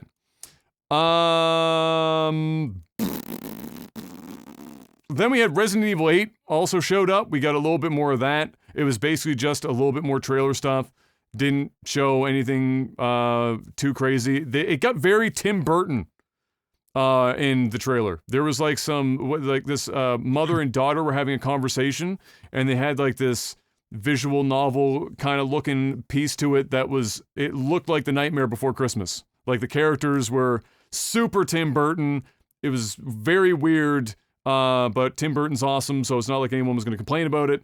But we didn't see too much more about the game in that regard. It was just kind of more of a more trailer stuff. Then we had another one that a lot of people, not everyone, but a lot of people obviously got excited about was Devil May Cry 5, because it has a special edition coming with all sorts of extra goodies crammed into it. And so people were getting pretty hype in chat about that. Obviously a very popular title and having extra content. It's not that I've played every one. I haven't played all of them, but the ones that I did play, I just really enjoyed the fast action. It's like a good mind-numbing fun. Can't complain. God of War 2 was the bookend. So they started Final Fantasy 16, they ended God of War 2, and they were like, hey, God of War 2 was the but wait, there's more moment. It was they had already done everything else, and then a guy comes on the screen, he's like, thank you for watching, and by the way, one last thing, and then it was God of War 2, but it was just like they showed the symbol, they had some voice acting, that was the show. It's apparently supposed to be coming out 2021, which would be obviously Christmas time, earliest. I'm going to say spring, summer 2022 is the more likely date for that to happen. But that's their tentative time is 2021, open-ended, whatever that means. The other highlights for this were that they had the PlayStation Plus subscribers. This was, I think, fairly upfront in the event as well. PlayStation Plus subscribers, which is just like their live, like their multiplayer online service, gold service, are getting access to what they call the PlayStation Plus collection, which is, we don't have the full list of these games yet, but I'm guessing this is like some sort of an answer to Xbox's Game Pass, or like, it's not a direct counter to it, but it's a way to give people some more games when they first buy the PS5 with no extra cost. If you have PS Plus, you get the access to these games. It's apparently not the full list, but the list that I have on hand right now that they showed was Monster Hunter World, Batman Arkham Knight, Bloodborne, Fallout 4, God of War, and Persona 5. There's no added cost to that above the cost of the service already. And so it's just a nice incentive for people, and it gives people, like I said, a nice little selection from this generation that's just passed of some of the better games that were on the PlayStation 4, access to play on the PlayStation 5. So I'm pretty sure that those would be available to people that have a PS4 also with PS Plus. So that was a very nice little thing to add. Very nice little value add for sure. Especially since there aren't that many, for the PS5 buyers, aren't that many launch titles that are anything to write home about, right? You have Demon's Souls as a launch title, and that's about it. So this gives people a little access to some more, and we'll find out more as soon as we know more about the expansion of that list. We'll tell you more about that. But the big one, the one that everyone wanted to know about, and has been waiting for what feels like forever and a day, is of course the price of the console. And they finally delivered.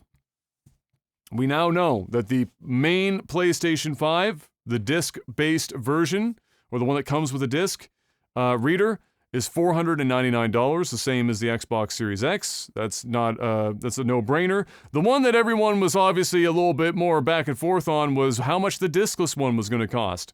And I think this is the one that over the last week, internally at Sony, they were discussing many hours about how they were going to price this thing.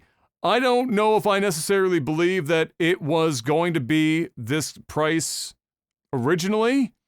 I think it was going to be $449 or $429, and then when the Series S was announced, They had to bridge the gap, and so it's coming in at $399. So there you go.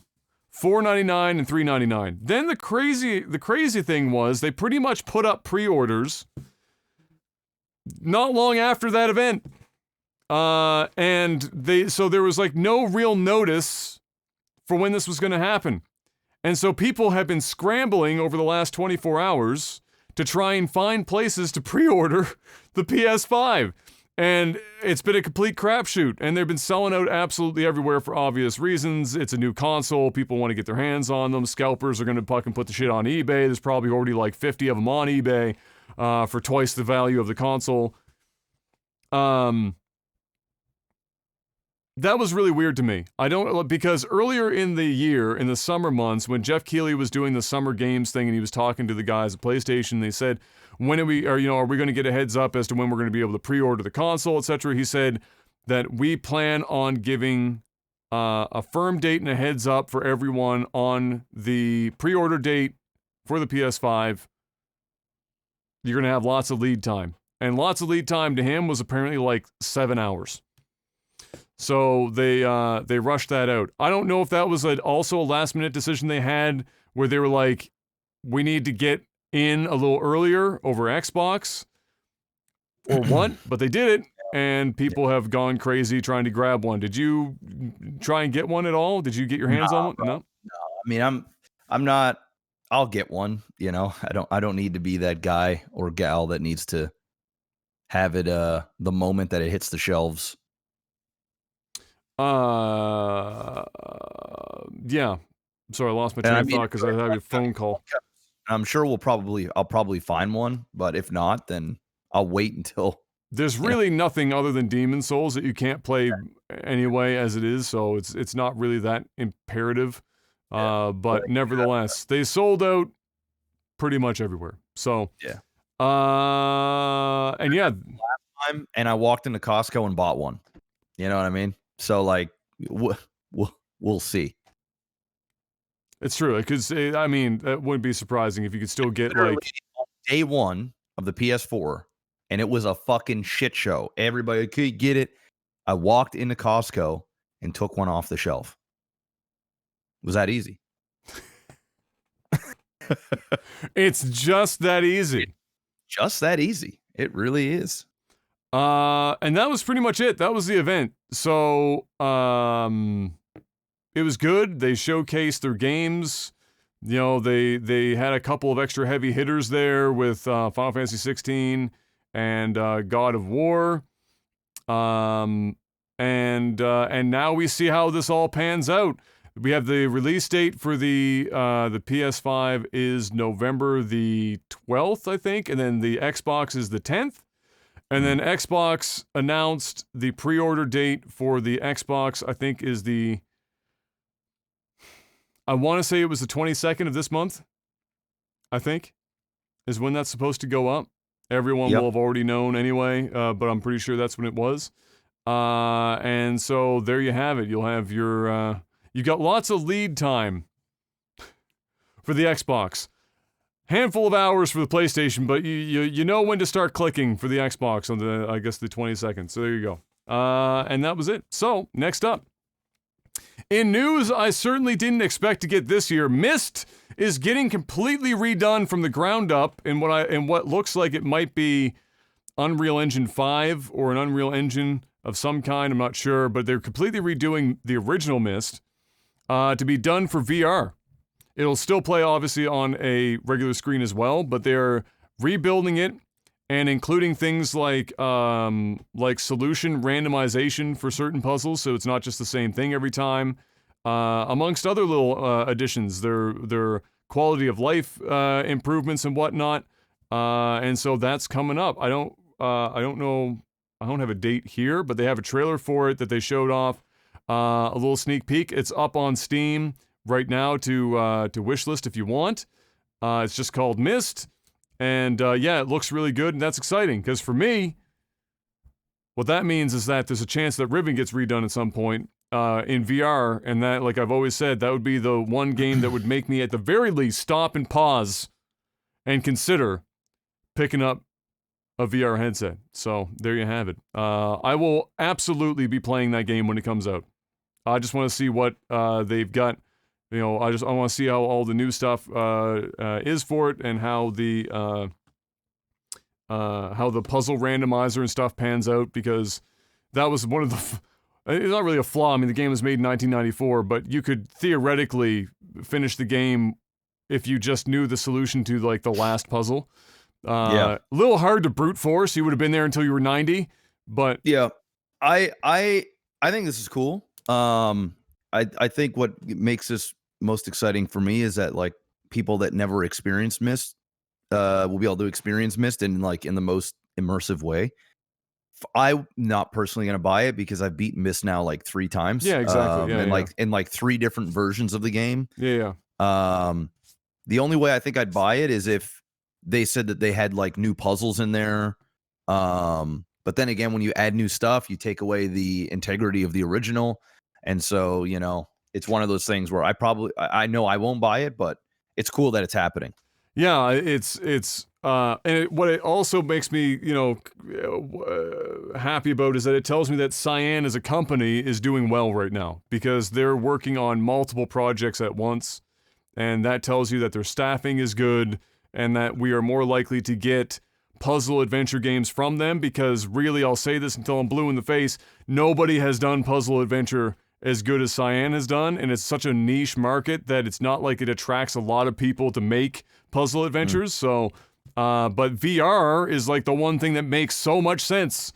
Yeah. For puzzle adventure. So, a lot of like people were immediately, the first thing people were saying were like, I'm gonna have my VR headset on, I'm gonna put my hand on the fucking linking book, and it's gonna be like the first time where you're physically putting your hand like on the linking book to go to like link to a different world, and how fucking wild of an experience that will be. Or just like turning knobs and like pressing buttons and shit in the world of Myst or Riven, and would be quite an experience. So there you go. But yeah, like you said, I'm excited because it's hard to convince people to go play Myst and Riven now in their current forms, even though they've brushed them up to run on current hardware. It's really hard to get people to go back and play them. Doing it like this, with or without VR, now like erases that gap, and it makes it so that people could enjoy it more as if it was a new release. So looking forward to that. In close relation to that, the Oculus Quest 2 headset is coming out October 13th of this year for $299, which is a pretty sweet price point for getting into VR. So there you have it. $299 on my birthday. It's actually pretty good. Yeah. See, I only have a PS4 VR. Yeah. So you know. And I think a headset like that would be like the pairing for a puzzle adventure type experience, right? You don't need the Vive where you've got 17 cameras in your room to fucking like map out your dick swing. You don't need that level of fucking granularity. You just need to have the VR on the old head there and make it go. Next up, we had Nintendo had another Nintendo Direct where they announced a couple of more things. One of them, I don't know if it was part of the Direct necessarily, but this is news. They're finally ending production of the Nintendo 3DS.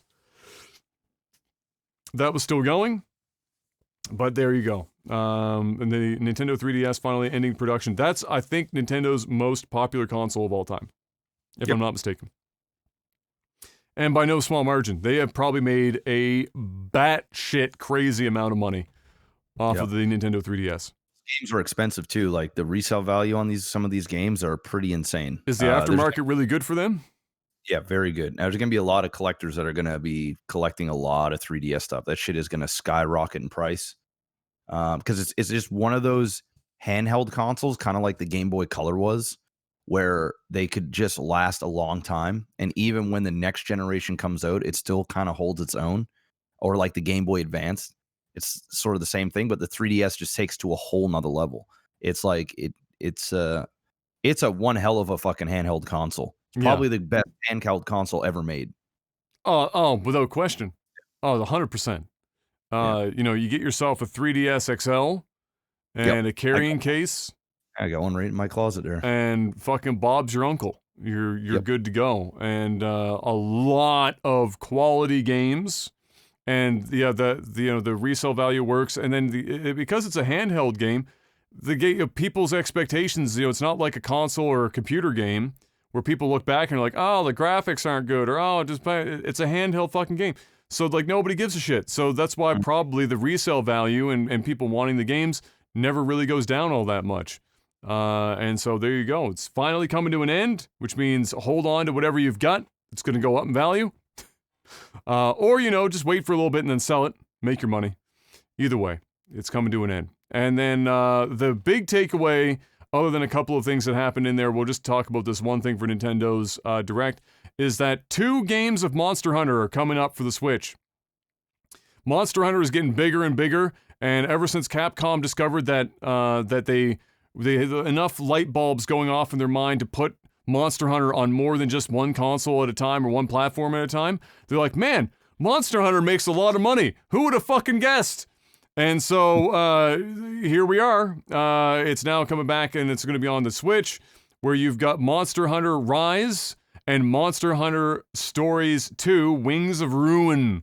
Both coming to the Switch. The first, so Rise coming apparently March 26th of next year, and then Stories 2 coming sometime in the summer of next year. And there's a trailer up, obviously, for that stuff. You could see it. I was looking at some of Monster Hunter Rise. Looks really good. You hate to say for a Switch game, but it's the reality of it. But it does. It looks good.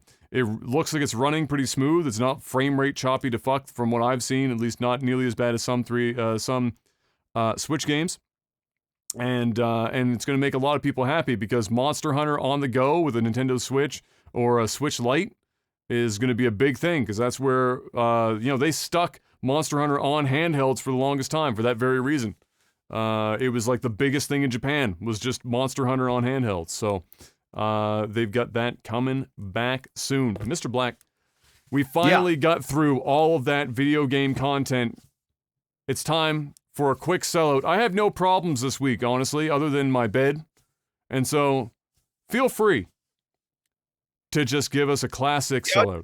I'll just give you a classic sellout, guys. NordVPN.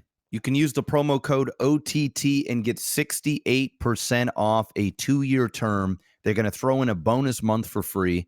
If you don't know what a VPN service is, it's a virtual private network that will mask your IP to a different IP on a different server to not only protect your identity and makes it very hard for your device, PC, whatever it is that you're using to be compromised.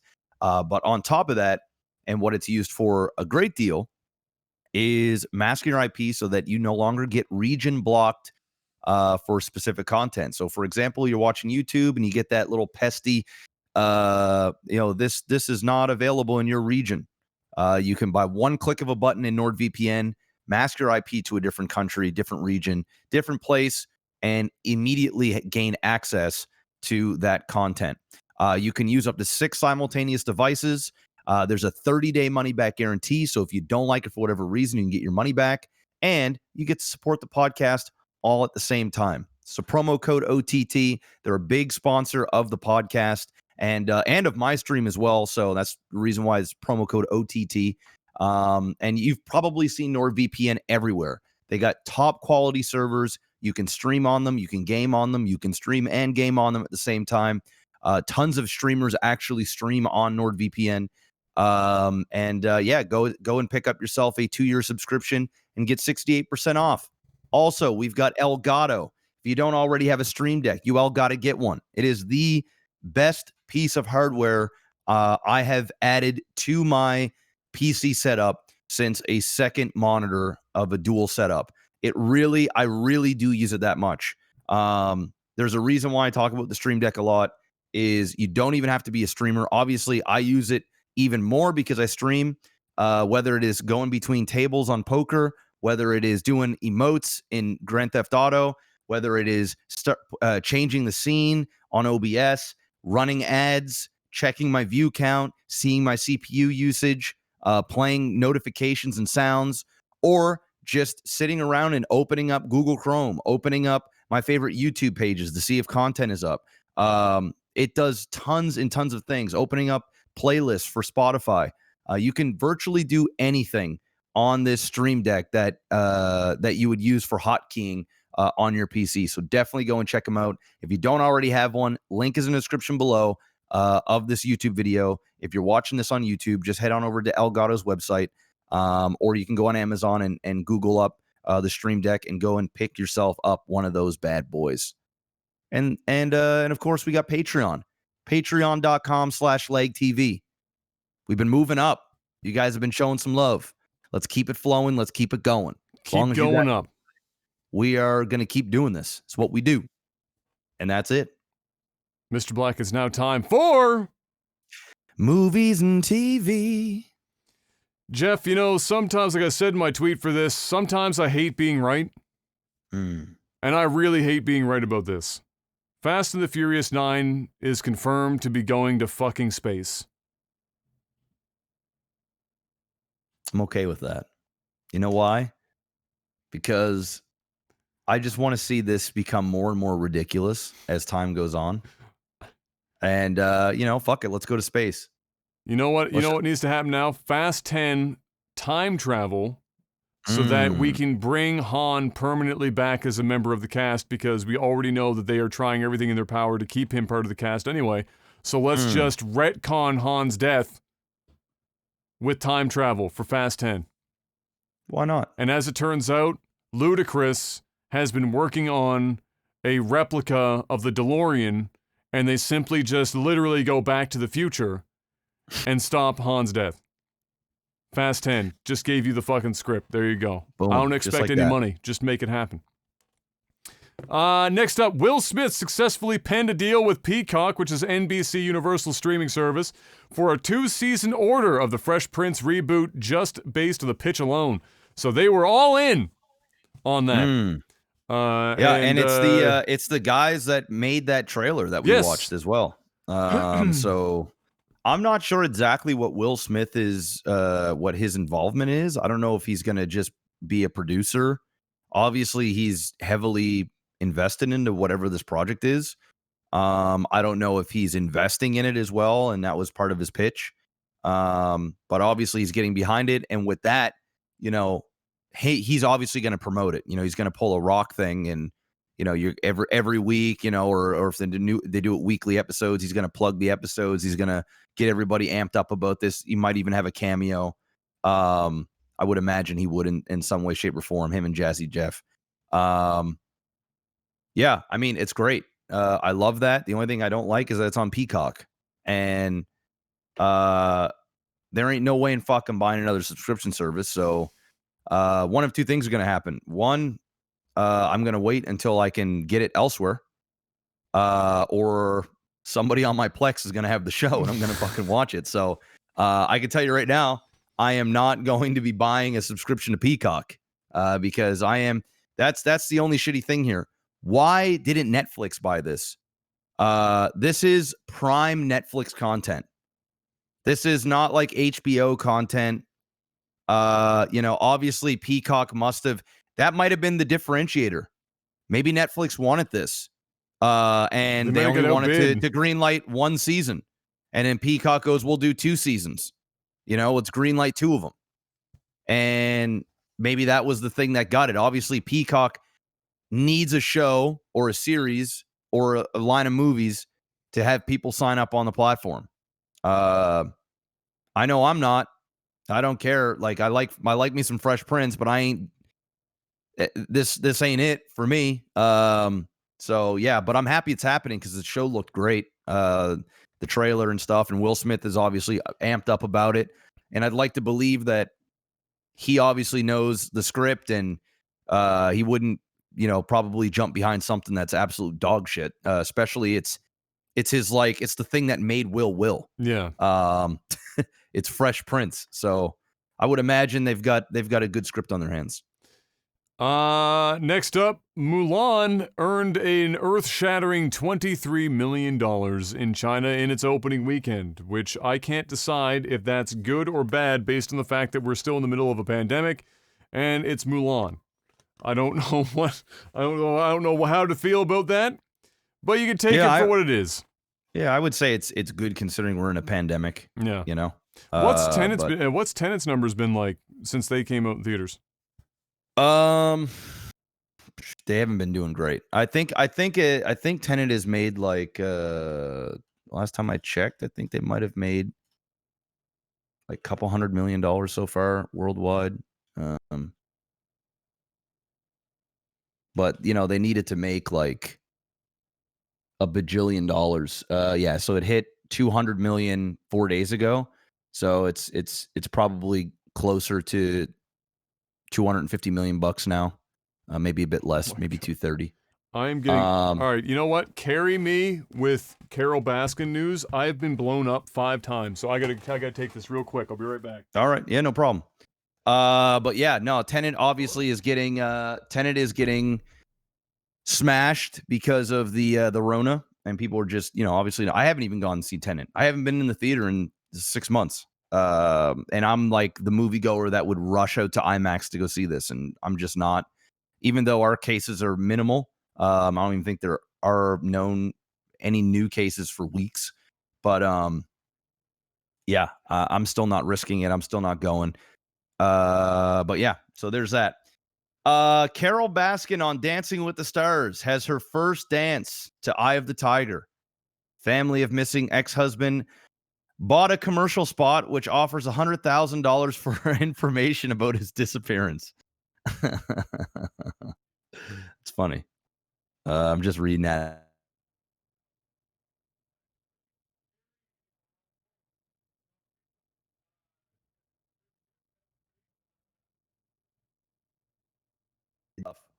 I haven't. Oh, the webcam just. Oh, there we go. Okay, we're back. I haven't watched anything in a hot minute, so I'm not up to date on anything. Hopefully, we're still live right now. Oh, there we go. I'm back. Right, both webcams just died, and then now they're back, so we're good. Both? Yeah, they just went down, but we're good now. It's all What? good. Yeah, it was random. I don't even know how that's possible. It happened. Okay, anyway. But anyway, I updated everybody, and I did the Carol Baskin news feed there. So all right, wonderful. Yeah, Carol Baskin Dancing with the Stars, eh? And then, yeah, the family getting on there and being like, hey.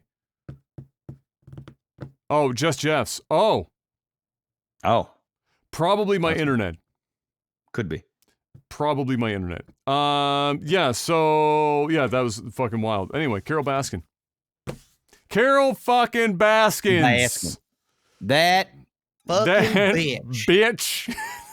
No good for nothing, bitch. That was the ISP. They actually have a slot open tonight, and he's like 20, 30 minutes away, so that's how much time we have left for this podcast. Well, it's good because I'm starving. Same here. I can smell. We have my aunt's brothers are all fishermen, and occasionally, Uncle John will bring by fish that literally just came out of the ocean. That's what's cooked upstairs right now, and all I can smell is fresh ass fish, like the freshest fish possible, upstairs waiting for me to consume. And so I'm with you. No, if your stream is dying, that's here. That's my end. Don't worry about it. Let's see what we got, because it's tech support time. Mr. Black, can you hit me up with a jingle? Tech support. Every week, patreon.com/lagtv, $10 or higher will get you access to asking us questions on a little thing we call tech support, where we answer your questions as best we can, or as many as we can, towards the end of the show. Goes up as a post every week before the podcast. You just ask your questions, and we see what we can do. Mark Furry asks, what's the worst pitch you've ever been given? The worst pitch? Yeah. Um, I'll just say this, because I stopped getting pitches a long time ago. Agencies didn't even stop contacting me, even when my Twitch wasn't like the fucking Sahara Desert that it is now. Because I refused to take sponsorships unless I actually used and endorsed the products or whatever, which was, well, none of them, to be completely honest with you. It was never Razer or fucking like TTE or whatever the fuck else was, none of that shit. So they stopped contacting me, but all the deals were bad, and this is why. It was only ever for product, never cash. Yeah. And so even if I was desperate, fuck no. You don't get away, and that still happens now. That's still a popular thing for them to do, is to try and get you with just products. Like, we'll ship you like $3,000 worth of product. So it's never cash. That cost them $300 to get, and then they want you to do 6 months of promotion for, it's fuck that, dude. I don't do product deals. The only product deal I have done in the last God knows how long was for Saks underwear, where it wasn't even a deal. They're just like, hey, we're gonna ship you. We know you love the product. We're just gonna ship you a bunch of underwear. If you want to do a couple of tweets, stick it on Instagram, we're down. In fact, I was talking to Saks yesterday. They gave me something else to fill out, so I might be getting another, care package here soon. So I'm not looking for money. I just wanted underwear because I love their products, and they're expensive. So if you're gonna get free underwear, you may as well. And I mean, I have a platform, and it's a product I love, so why not? That's the dream. Get free products. One of the worst pitches.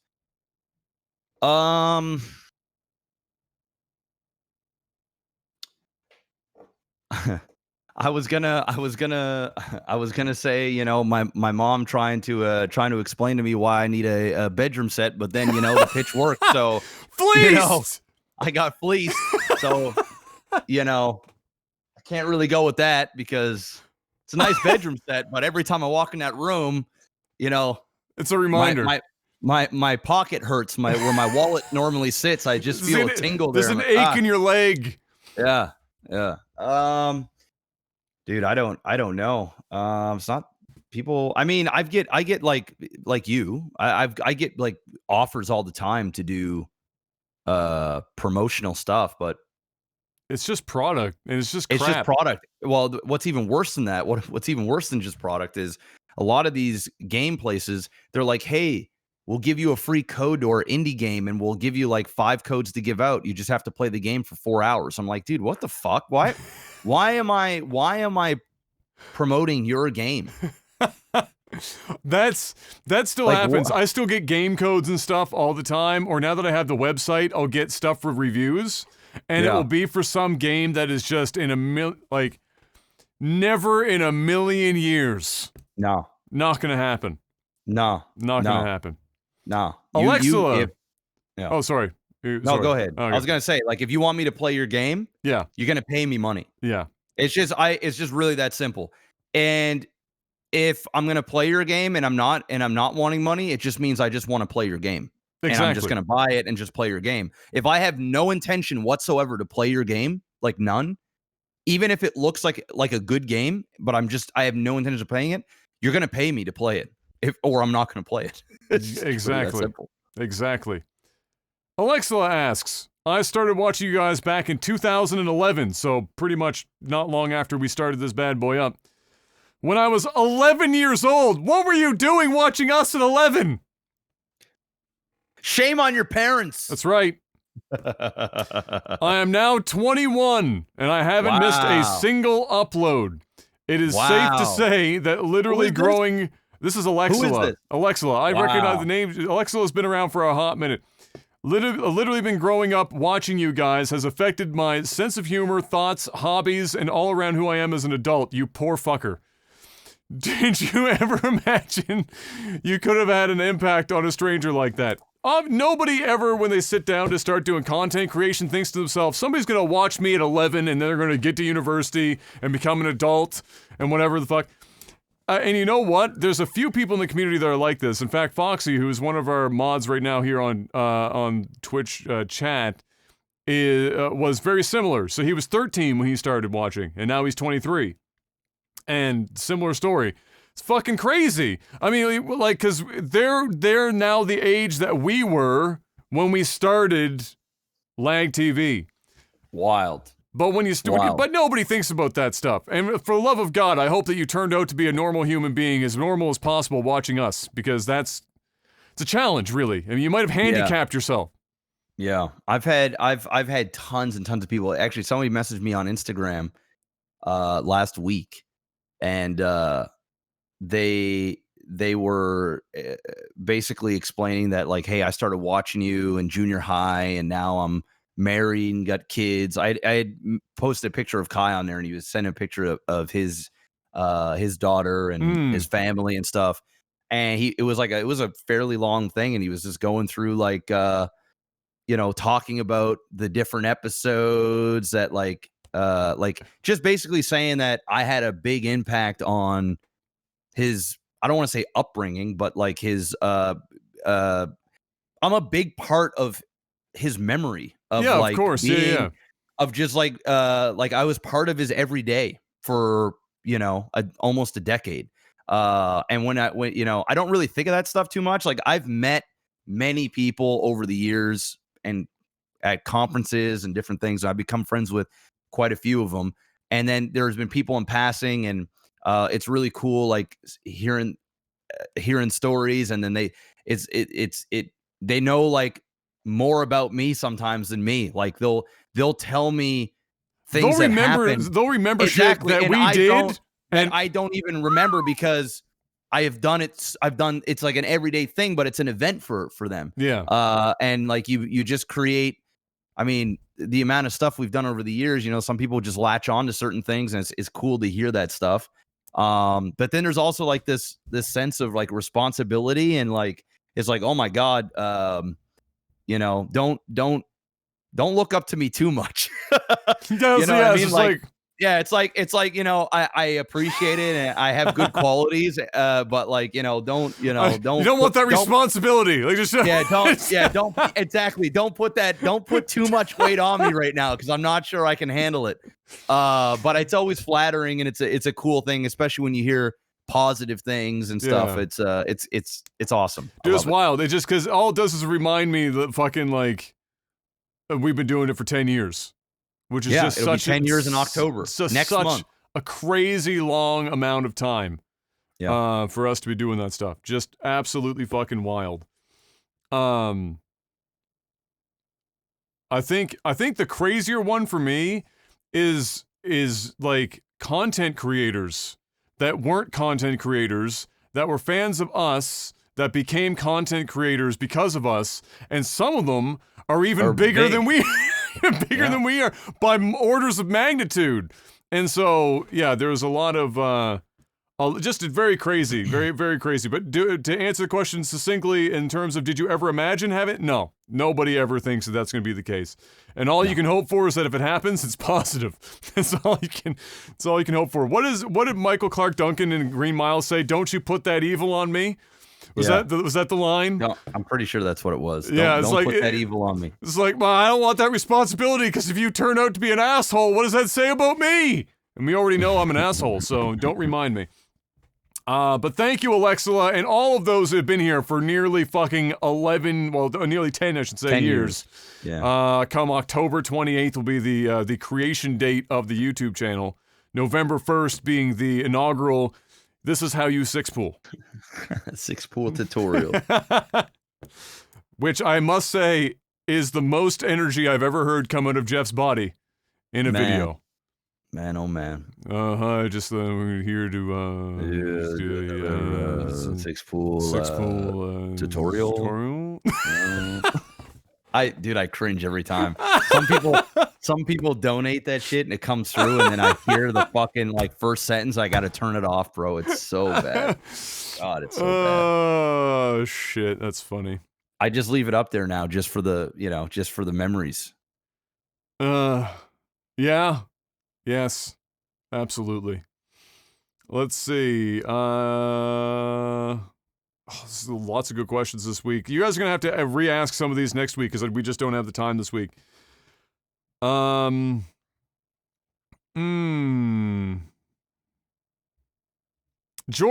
what is the well, Jeff's already talked about his, but what is the closest instance in your adult life where you had the thought, I might have to fight this guy? Yeah. Did you have any in your adult life, or was it pretty much all the growing up? A lot of it's growing up. I've never really been put into too many positions as an adult. I mean, I don't leave the house very often, so like, I'm not really in a lot of it is when I was a teenager and in my early 20s. I I can't think of the last time where I've been almost backed into a corner where I'm like, dude, I'm gonna have to fucking fight this guy. Yeah, I can't. I literally can't think of one. One I can think of where I would call it an adult point would have been when I was, I would be like in my early 20s, probably 22, somewhere in there. I was with my first girlfriend. That if people were here for 10 years would remember Natalie. So we were out somewhere and there was a guy, I don't even remember where we fucking were at this point. I think it was something to do with one of the summer camp trip things that we went on. Anyway, it was just a dude being a fucking creepy asshole, getting a little too comfortable around Natalie, and she was starting to feel uncomfortable, and he didn't want to just back up, and so thankfully eventually I verbally told him to stop the shit, but in the back of my mind, my next thought was I might have to. It was literally that sentence: is I might have to fight this guy. This was the actual sentence that came to my mind, and at that time, I will say, right now I'm a frail old man, but at 22, I was a big motherfucker, and I would have absolutely slaughtered that man's life. Because at that time, like, you're 22 and you're with your girlfriend, Jeff would probably say the same thing. The amount of testosterone like fucking coursing through your veins at 22, and the amount of like unnecessary anger that you'd get with your girl, like not jealousy, but it was like the protective shit that you get when you're younger is so much more violent. Oh yeah, I mean, listen, you're gonna hit on my girl here right beside me, bro. Like, I'm gonna take that as a form of disrespect to me. And you know, that's a motherfucking problem. I mean, even today, if I was out at a restaurant or something with my wife and some dude was like fucking talking sweet nothings to her, my initial thing wouldn't be like, sir, can you please stop? It'd be like, dude, the fuck are you doing? Exactly. That's actually Who what I would the fuck say. do you think you are? Yeah. And I don't give a fuck how big, how fucking, I don't give a fuck. It's like, bro, the fuck are you doing? You know, if you're going to do that shit, do it when she's at the gym and I'm not around, bro. Don't do that fucking disrespectful shit, you know, right in front of her. That's the disrespect, because then it's like they're not threatened by you and you've got to be like, exactly. Look. It's like, motherfucker, listen, I might not look the most threatening, but I'm also not going to let you go and fucking disrespect me and hit on my woman in front of me. No. You know, or you know, if my son, for example, if I had my son out and, you know, he did something and some person yelled at my boy or fucking, you know, grabbed my son or some shit, it's like, motherfucker, I am gonna fuck you up. It's just really that simple. I don't care. I'm gonna keep it 100 right now. If I fought somebody, I'd throw a hip and I'd die. That's pretty much what would happen right now. But at 22, I'd fuck some people up at 22. I was a big boy. Let's see what we got here. We got time for maybe one more, depending on the length of the answer. Oh, here you go. Seth, you know what? No, I'm going to save that one for the very end. That's a beautiful fucking one to end on, so I'll save that one because it's literally a 5-second thing.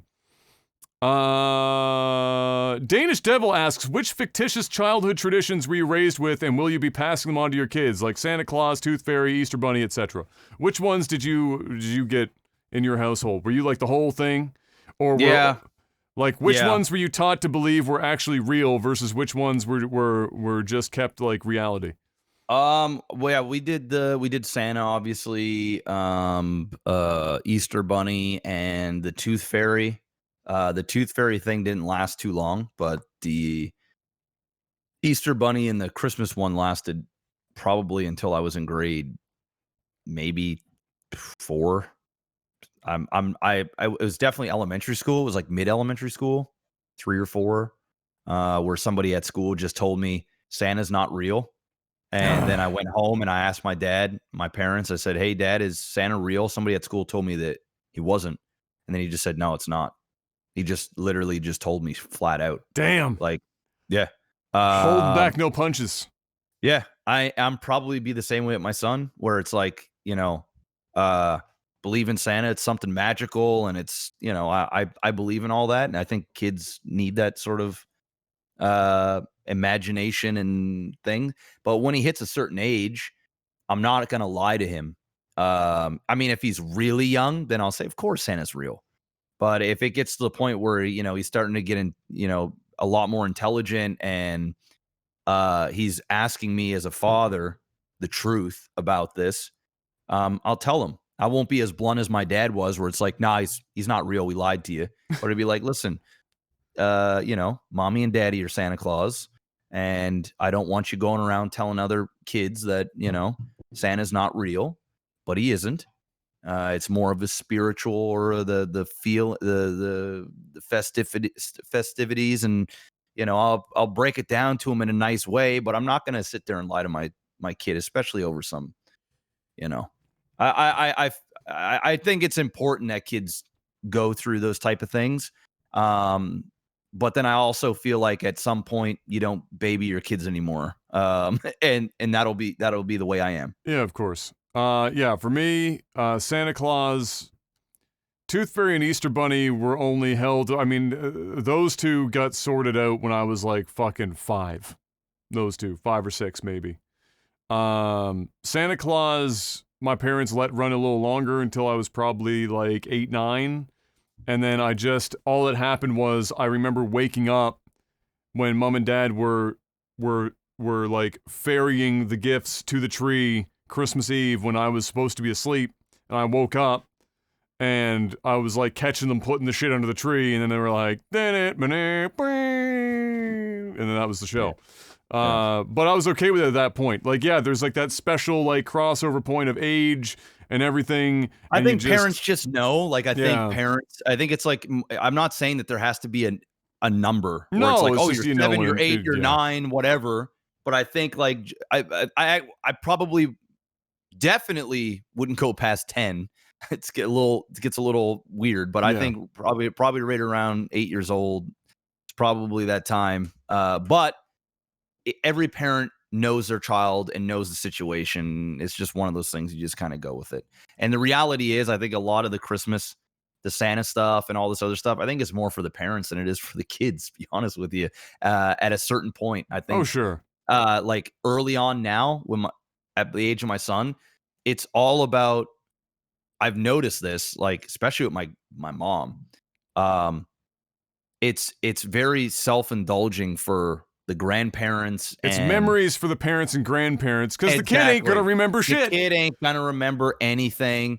And then there's like a fine age between like 3, 4 and 6, 7, where you might actually get a few memories for the child, and where it's more meaningful for them, where they really like get excited about it, and the lights get up and the Christmas tree and the whole family's coming together. That's what it is. But I found early on as a new dad, it's all for the parents, man. And the grandparents. It's not for the kids. 100%. It's like the first birthday thing always made me laugh. Like, what are we all doing here? We're using this as an as an excuse to get the adults together. Yeah, that's really it. Because the kid ain't gonna remember shit. They're gonna use this toy for 3 months, and that's the show. If that. If that. Yeah. All right, time to wrap this bad boy up, Mr. Black, and it comes in with a question or a request from Seth here. It says, "Throwback, Mr. Black." Yeah. Mr. Maximus Black, hit me up with the noise of trying to pre-order a PlayStation 5.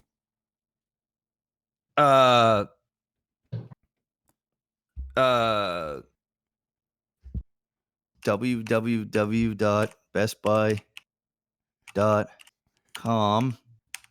Enter pre-order your PS5 now. Click. Fuck! Fuck! What the fuck? It's been 15 seconds! Fuck it, I'll go to eBay and pay $1,200 for it. And that is the life of many people right now. Yeah. Is a good one. Ladies and gentlemen, thank you so much for coming by for another Technical Alpha here on Twitch. If you're watching this on YouTube, if you haven't already, if you're not part of the Bell Gang, be part of the Bell Gang. Hit that bell icon so that you can get in there.